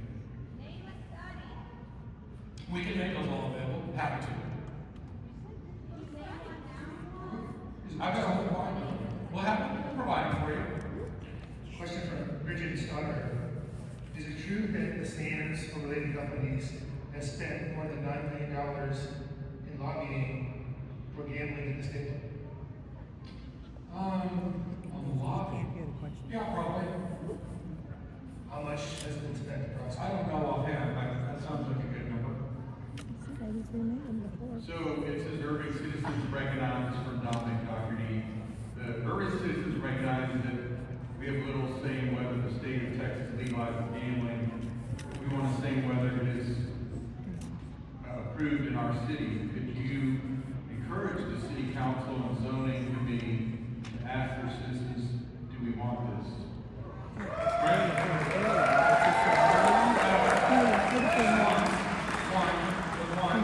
decision is all yours because you're going to vote on it.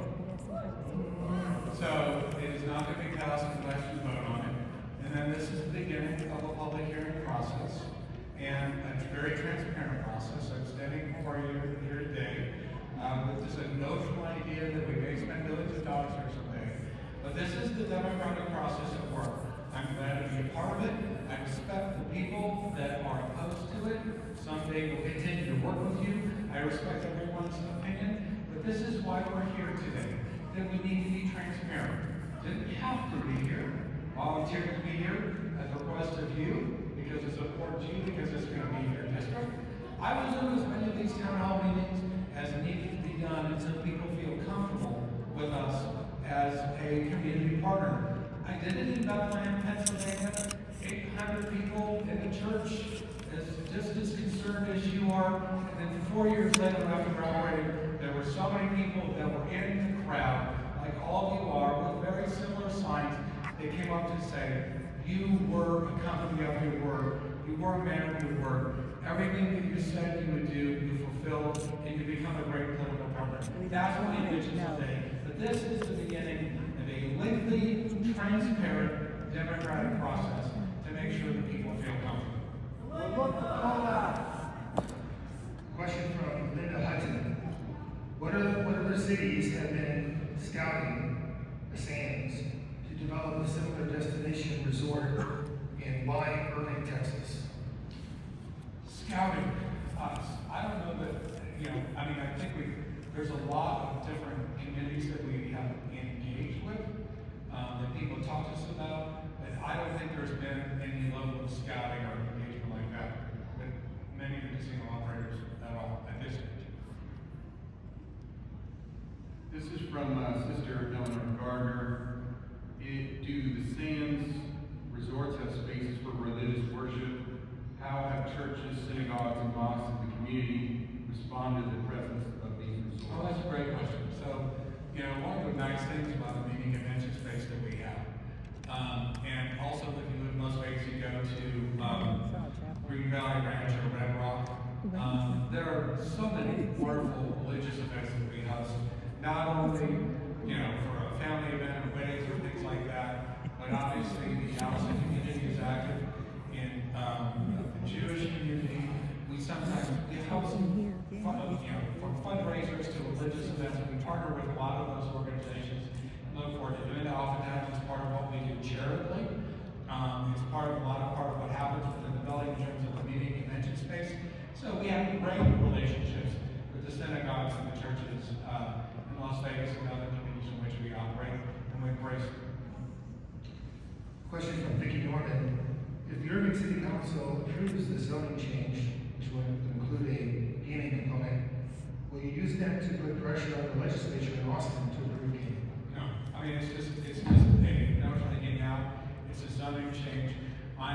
We've never looked at it as any strategic move at all. Just an opportunity for us to prepare the site for potential future development. So a couple of questions, similar questions, but one for Bernadette Ward and then Matthew Malloy. They're asking, they feel like gambling is inconsistent with the culture of the surrounding areas, the monastery, the priory, the university, and churches within walking distance.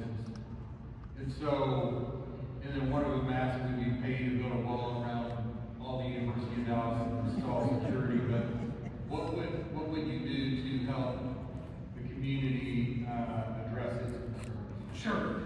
I think this is the beginning of that process. I think we're just getting to know each other. We're trying to meet. You guys need to have more opportunities to meet with us. I look forward to meeting with all of those groups, from the monastery, all of them, the University of Dallas.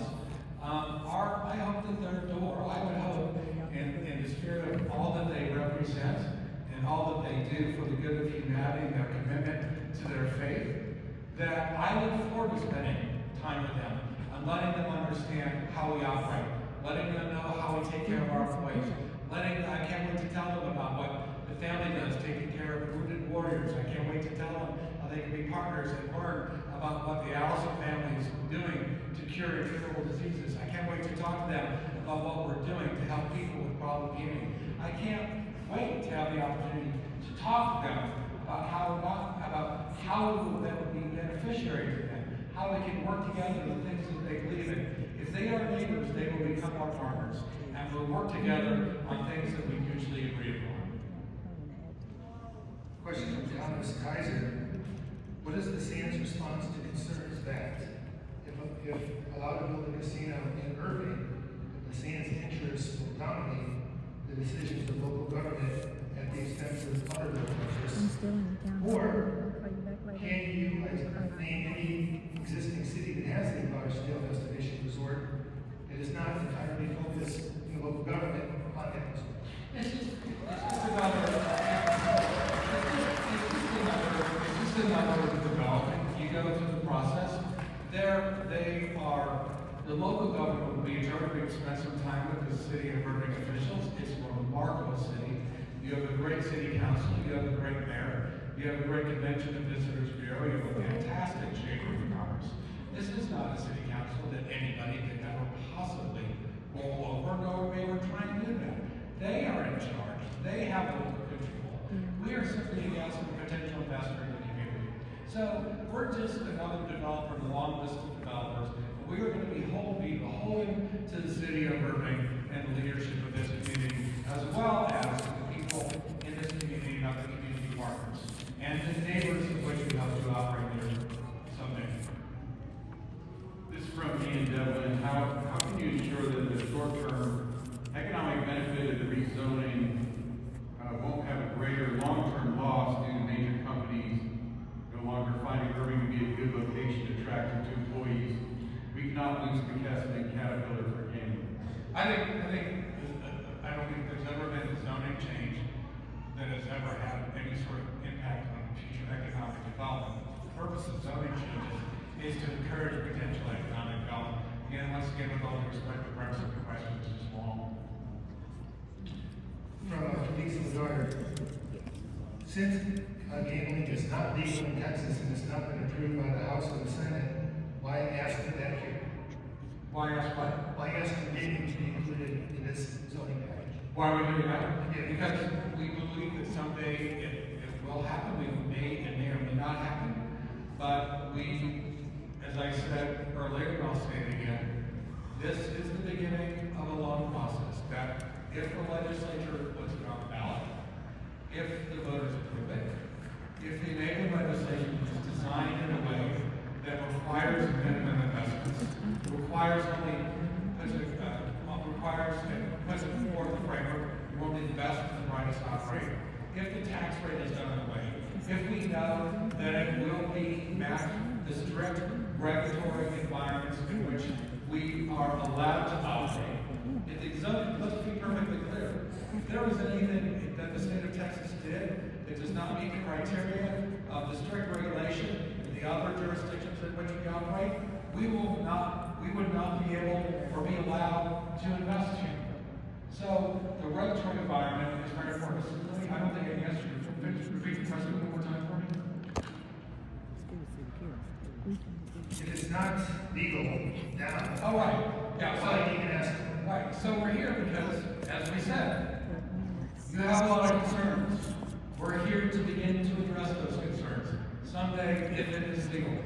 But we want to be able to demonstrate to the Texas Gaming Commission that we began our engagement with the communities in the spirit of transparency well before the legislature put the constitutional amendment on the ballot and before the voters approved it. So the reason we're here now is because I want you all to ask as many questions as you want, because this will only work if we are transparent and know that we can work together and we have the support of the community, the city council, and the leadership of the stakeholders in the community.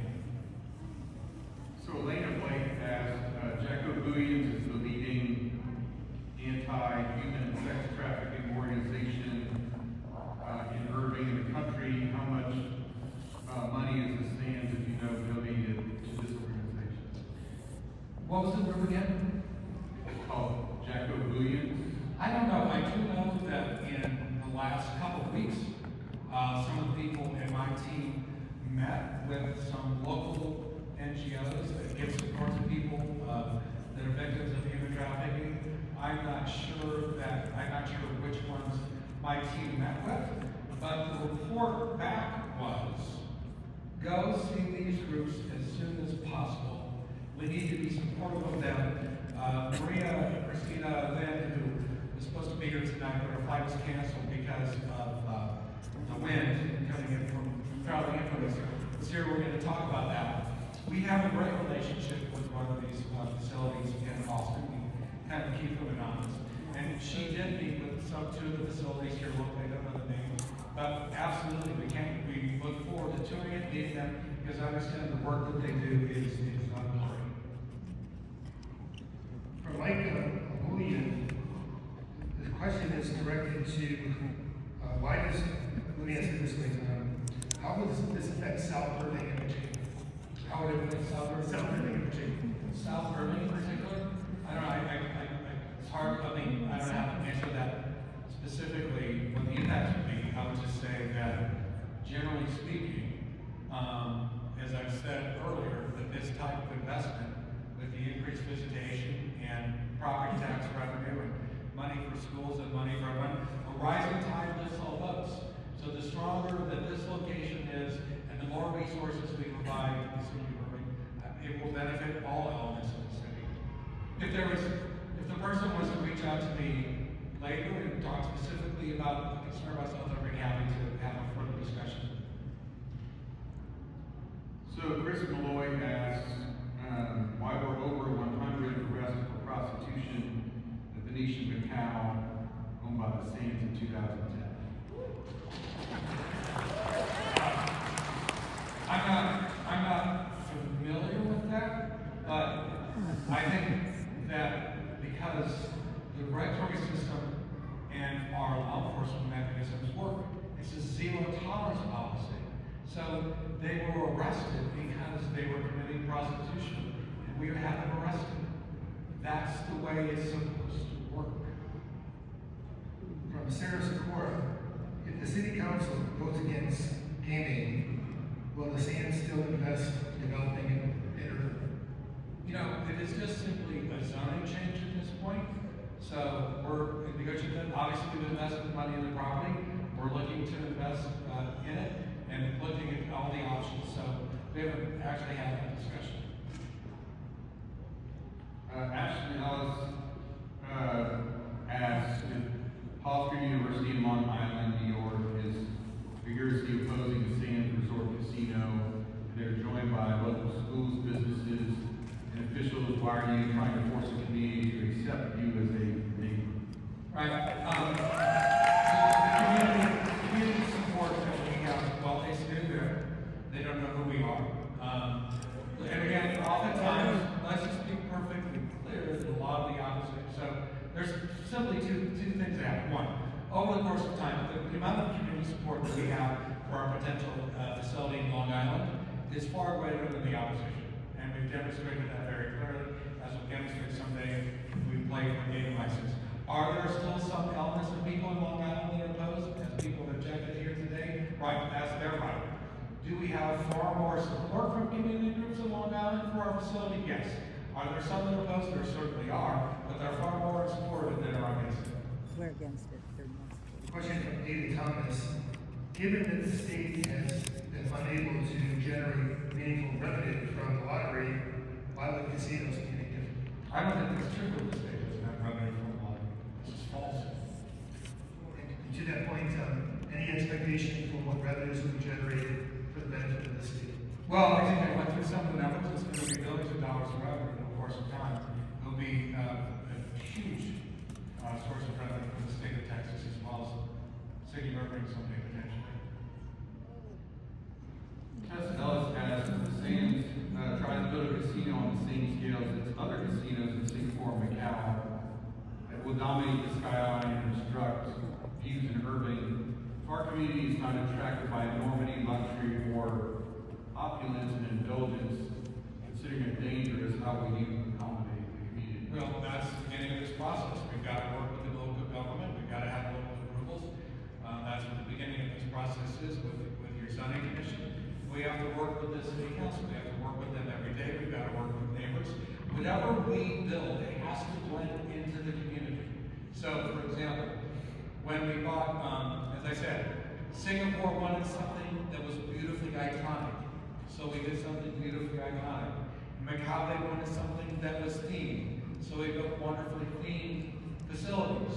Mark Cook and I will tell you over here, he wants to make sure that whatever, he doesn't just like themed products are maybe not something that are going to work here. He'd like to do something that's very unique, that blends into the culture of the local community. But again, that all demonstrates why local control drives the day. It will be the city of Irving that will help us guide our design and specs so that it blends into the community and has no negative impacts. From Robert K. Morrison. if you are only supportive of a bill that allows for 10 or fewer licenses, doesn't that mean less competition? Doesn't economics call that as an unfair market advantage? No, because you'll be limited the amount of licenses that you can apply for. So if there's 10 across the state, then there will be competitions in every, so there will probably be, within the state, within, let's just say Dallas alone, you can plan that there will be 10 or 15 or 20, 10 or 15 companies, we'll say 10 for example, that will all be involved in the competitive bidding process. We may be in Irving, someone else will be in Plano, someone will be in Dallas, someone will be in Grand Prairie, someone will be in Fort Worth. Of all these people competing against each other, trying to figure out what the best investments are, comparing their responsible gaming programs to other people's responsible gaming programs, trying to determine who is best at preventing human trafficking, who has the best track record in stopping human trafficking, what have you done for your community? When COVID happened, did you lay off all of your employees? We didn't do that. That's the beauty of the competitive process. So if it's a limited number of resources, you'll have the best and the brightest and the best legacy companies in the hospitality industry competing in each of the metroplexes of major areas.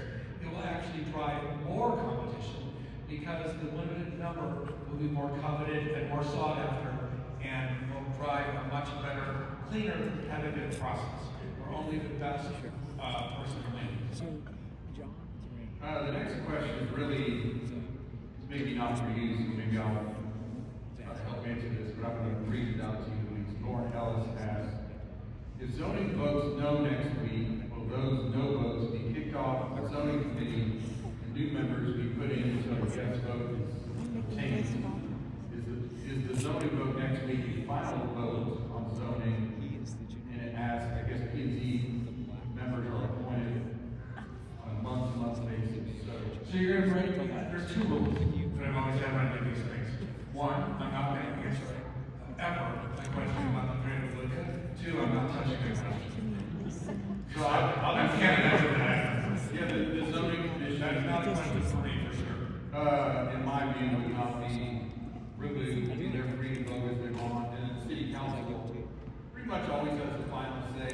So nothing's ever final until it's final. So I don't know what's going to happen next week. We'll see. But we have some good commissioners on there, and however they vote, we always make up our own minds. From Kathleen and Jules, under what circumstances would the Sands not develop this land and instead sell it? We just don't have that sort of a discussion at all. It's nothing we've contemplated. We've obviously invested in land, we're looking at it for long term, so that's just not something that we're considering right now. So Corey Malloy asks, why did Sands agree to return $47 million to conclude an investigation regarding the casino's failure to alert authorities that a high-stakes gambler made numerous large and suspicious deposits with the casino? That's not even remotely true. From Mary Laurent, how do you respond when residents say that the casino clashes with our community's values or identity? Will you ignore the residents when they say that, or do you have data showing broad level support beyond opinions? Right, again, want to hear that whatever it is that we build has to blend into the community. We have to work with all of our local partners. And so the ability to win a license is going to be based on the ability that you demonstrate that you work with the local community. I said it repeatedly tonight. It will blend into the community. We'll make sure that it blends into the community. So that is just part of the process of which we would abide by, and that's why I'm here tonight. So it's asked, a reference has been made to gaming regulations, looking at Nevada as the gold standard of gaming regulation. Why has there been so many money laundering cases leading to multi-million-dollar fines to casinos? Because it's a properly regulated environment, when we catch those things, and there's violations and consequences. That's the importance of regulation. From Beatrice Laurent, what is the Sands exit strategy if the project fails? And how will you ensure that Irving is not left with a vacant property, increased debt, or reputational damage? Yeah, it will not fail. It's questions. The United States Attorney's Office's website verifies the $47 million payment was just denied.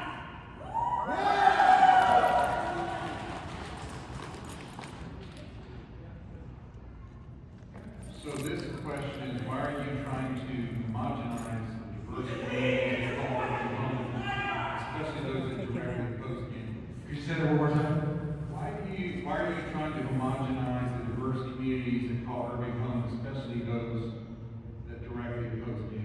Or not? I don't even know I don't understand that question. John Burke, if the casino measure doesn't pass the legislature and the voters for the state, what will happen on the site in the next couple of years? I think we addressed it.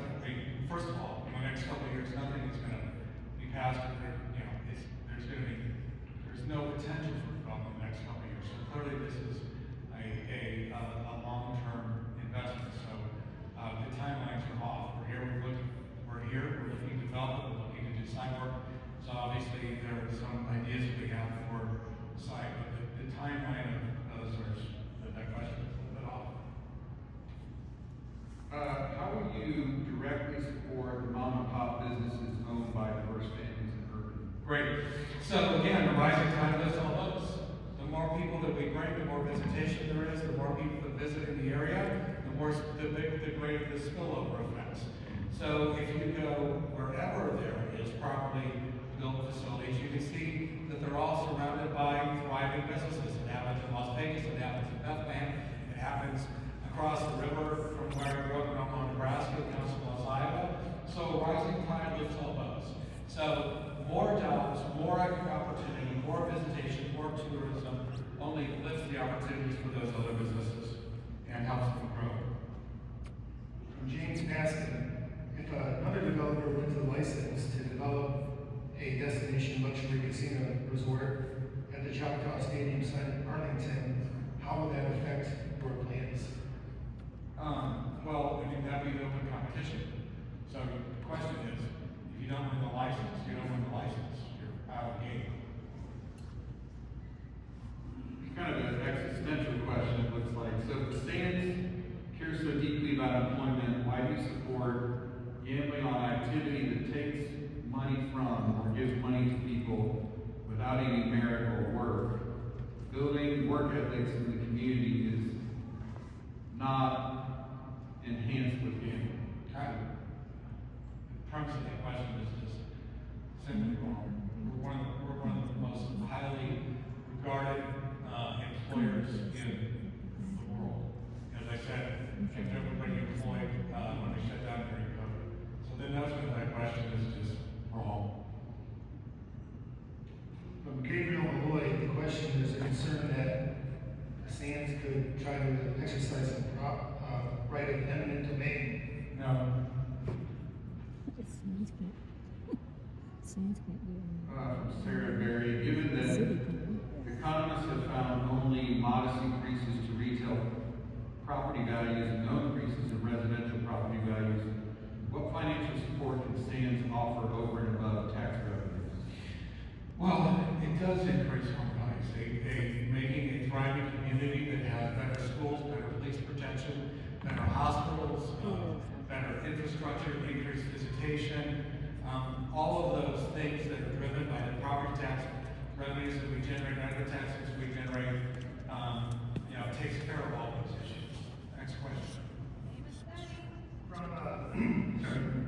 Rachel Carroll, my hometown of Toledo, Ohio, opened a Hollywood casino 11 years ago, and now they lead the state in sex trafficking and drug use. My relatives who still live there say they're in shock at how sad people are inside the casino. This project is wanting to make the rich richer. What are your comments? I just, again, stand by the comments that I made earlier. There are a lot of other issues in communities that we all face that need to be addressed in a better way all across the board. I can't speak to the situation in Toledo, Ohio. I don't know anything about it. I don't know what the problems are in Toledo, so I can't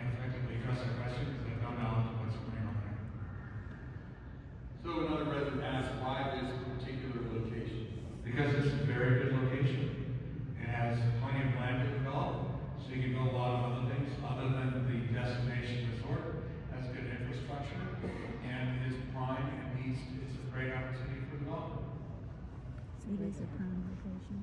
Very prime. Two airports. Have the city council members that have met with Sands been asked to sign NDAs? If so, why? No. For the record, I have not signed an NDA. I think you told me. For the record, when you meet the city council member, it is public record, so. Tim Lance asks, I've chosen Irving as a city to move my family and 7 children and a wife after living in a town that had casinos and hotels next to it, and all that it brings. He says more negatives than positive. How does this your proposal align with Irving's stated missions and visions? Right, I think it fits right in with it. I've read some of the criteria for some of the local groups. And so, in terms of the goals of the city of Irving, making a vibrant community, having good schools, having good roads, having good hospitals, good community college, good education system, we blend right in with what those goals are, because that's important to us. We operate and live and have our team members live in a thriving, wonderful, good community with good schools and good health care. So we absolutely would be partners in all those things, but that's very important. We would not want to operate in a community where those things were not part of the criteria of the community, which is very clear with the city of Irving. And the time we've been meeting with them, as we work with your Chamber of Commerce, which is remarkable. I spoke to the Irving Business Council a couple of weeks ago. They were remarkable. I think that Irving is a shining gem of a city that wants to be as good as can be, does a wonderful job, and that's why we're so interested in coming here. Well, Mr. Blvd, we've gone through all the questions, and it'll give a little bit of time. So if people would want to make some statements, we're open to that. Senator? I would like to, can I just make some sort of closing comments? So, one, thank you all for being here, those that have stayed and gone all the way through it. I just want to make a few personal observations. You know, Arlene Convershaw always said that what really motivated him was to try to accomplish something. And I think that's the opportunity confronted the city of Irving. A chance to do something big. I can speak for the next 2 hours or longer about why I'm so proud to work for the company I work for. About our history of building incredible whatever kind of properties with quality that is in a class by itself. About the incredible family friendliness, not just what we build, but how we operate, how we treat our employers, and how we treat the citizens in which the jurisdictions in which we operate. About our stellar track record of not just a good corporate citizen, but a great one.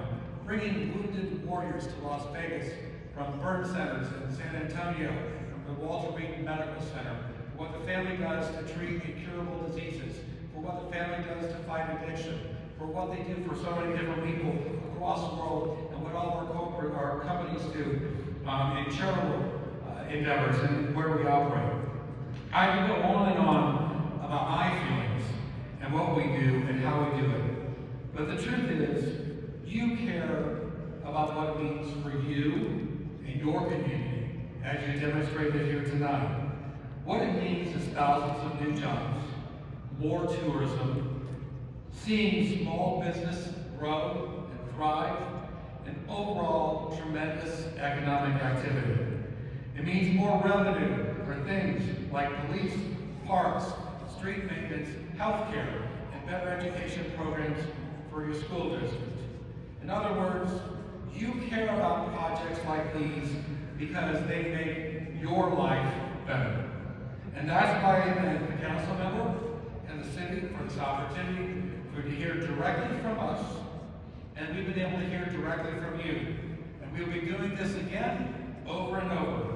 There is absolutely no question that a project like this will bring massive benefits to this community for decades to come. And we want to work with you to prepare today for that bright future.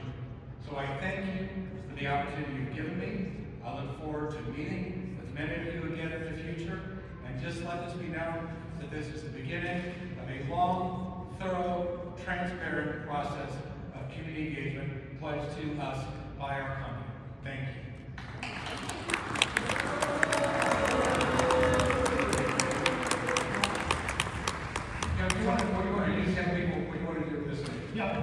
invite people to come here to the microphone. Please sit down, keep it up there all the time. This is a marathon session of questions.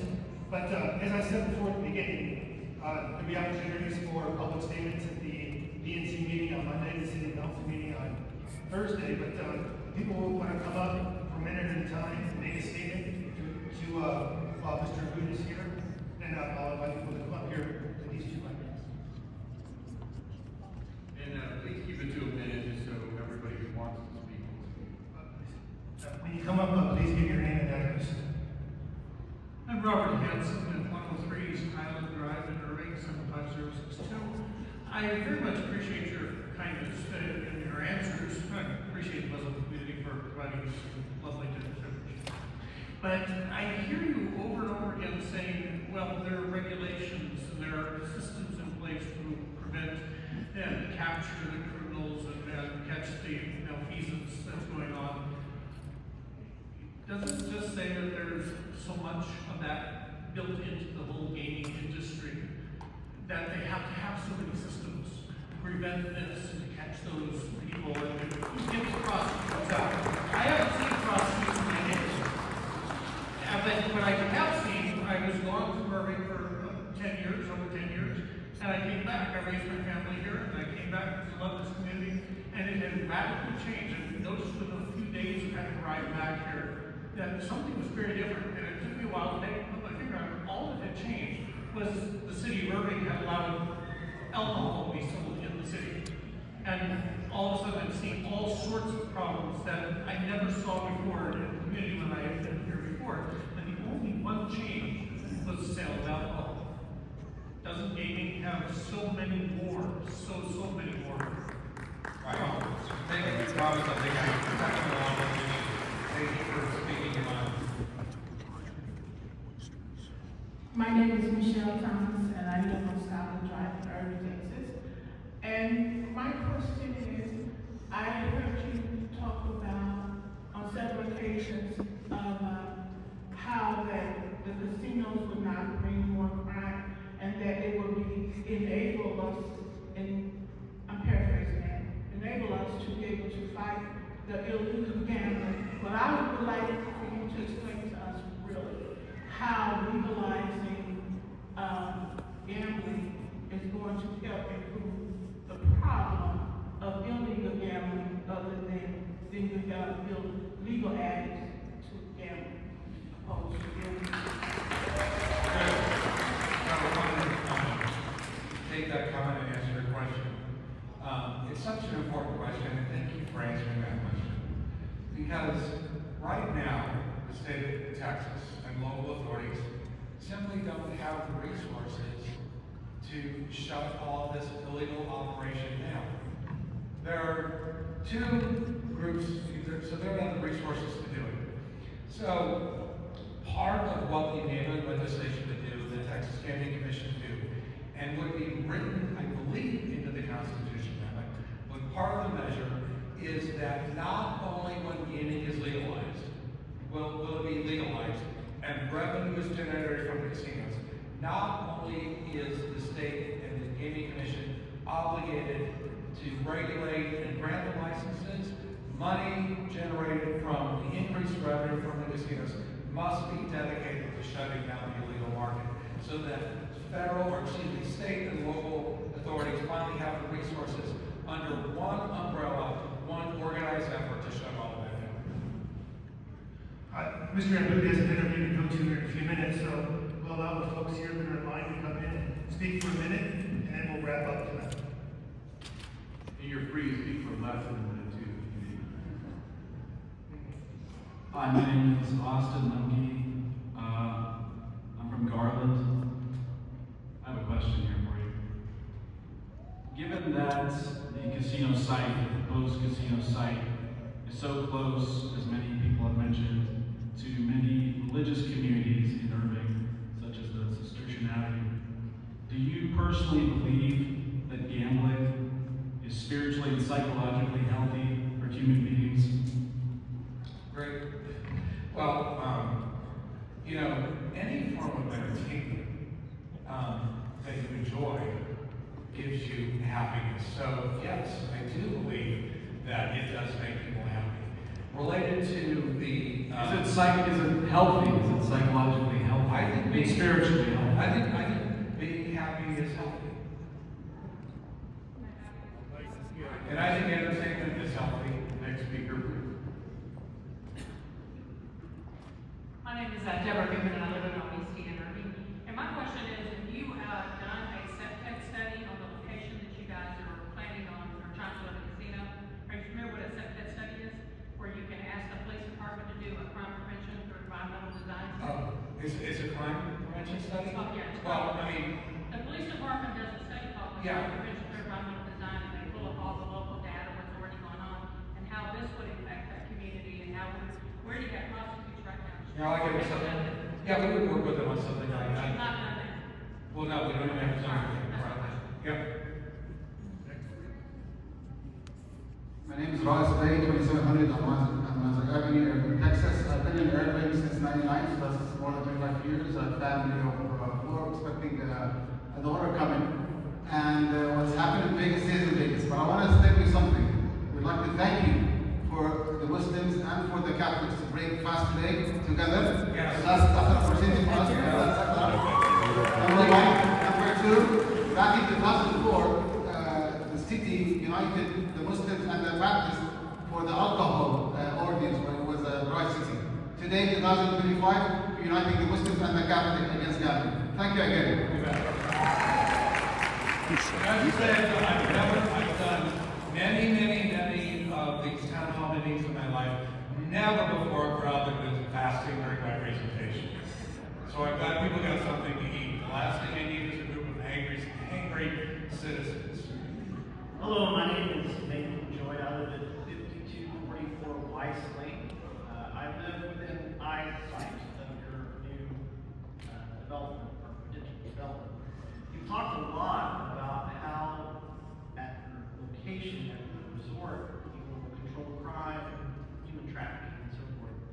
How can I be comfortable knowing that I live so close to that area that I'm going to have the same kind of crime prevention and protection going forward? It will be the largest infusion of, because we want all of our patrons and everyone to feel safe.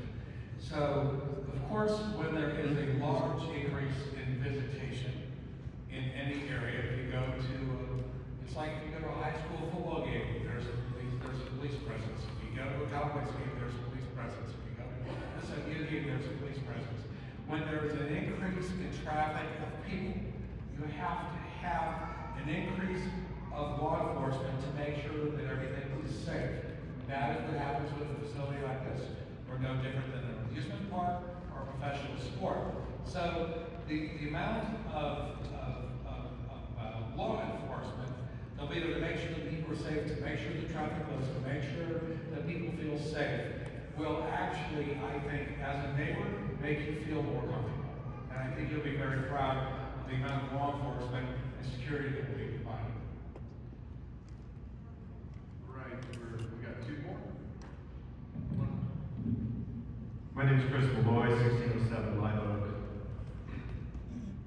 The NGISC reported a large increase in Gamblers Anonymous chapters from 650 in 1990 to 1,328 in 1998, which is a period of rapid increase in legalized gambling.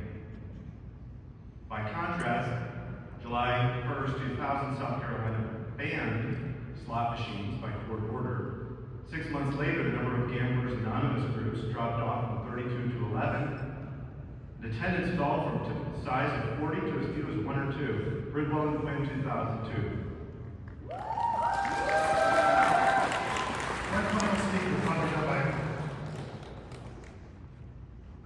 I'm sorry if this is a little speculative. You know, I love to study and pray, but I'm thinking that, you know, the definition of happiness could be something that we're not seeing eye to eye on.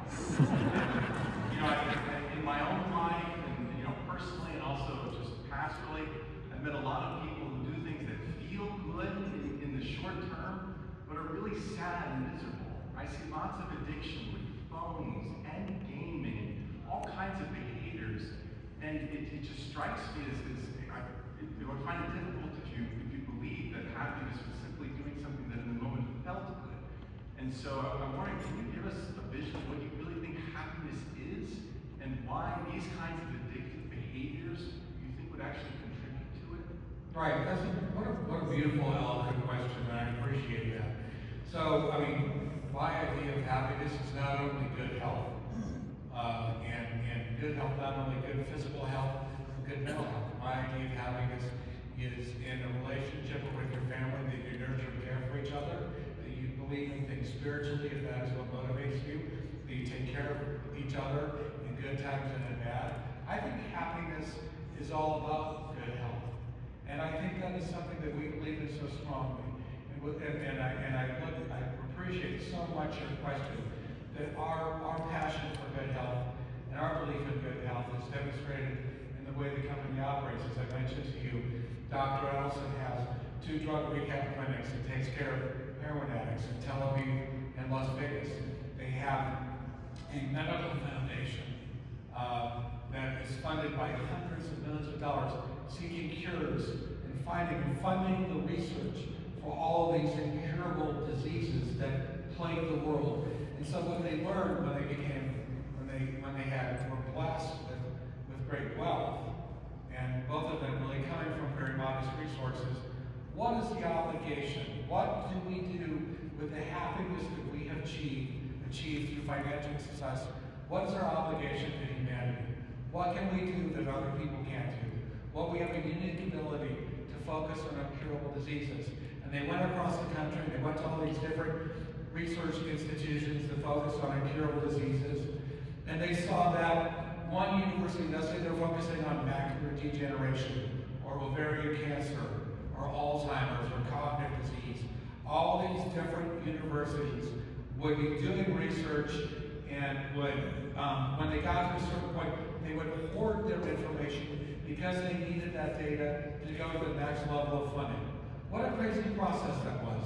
So they took a number of incurable diseases, too, which I mentioned, there's many more, and they went to all of those universities, and they said, you're the best in cognitive decline, you're the best in macular degeneration, you're the best in fighting ovarian cancer, but you can't keep competing each other for dollars. So here's the deal. We fund your research, and then you need to meet with us, collaborate 4 times a year, and share your data, and then when you have a breakthrough and you cure a disease, then you must share that data and you all benefit from it. So happiness, when you achieve economic success or healthy success, is making sure that you share it with other people. I'm sure you agree, sir, to whom much has been given, much is required. That is in the DNA of the family. That is in the DNA of our company.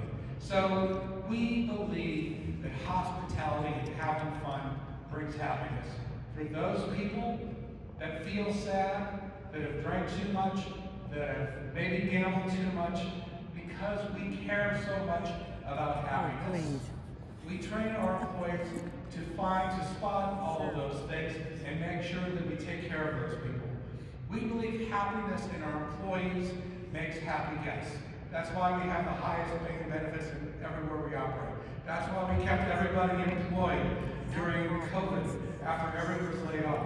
So we absolutely share your belief in happiness, and it's something our entire job every day in the hospitality industry is to make sure that everyone that comes into our building is happy when they walk in and happy when they leave. Thank you, Mr. Blvd. We appreciate all your time and answering everybody's questions. I think this was a lot of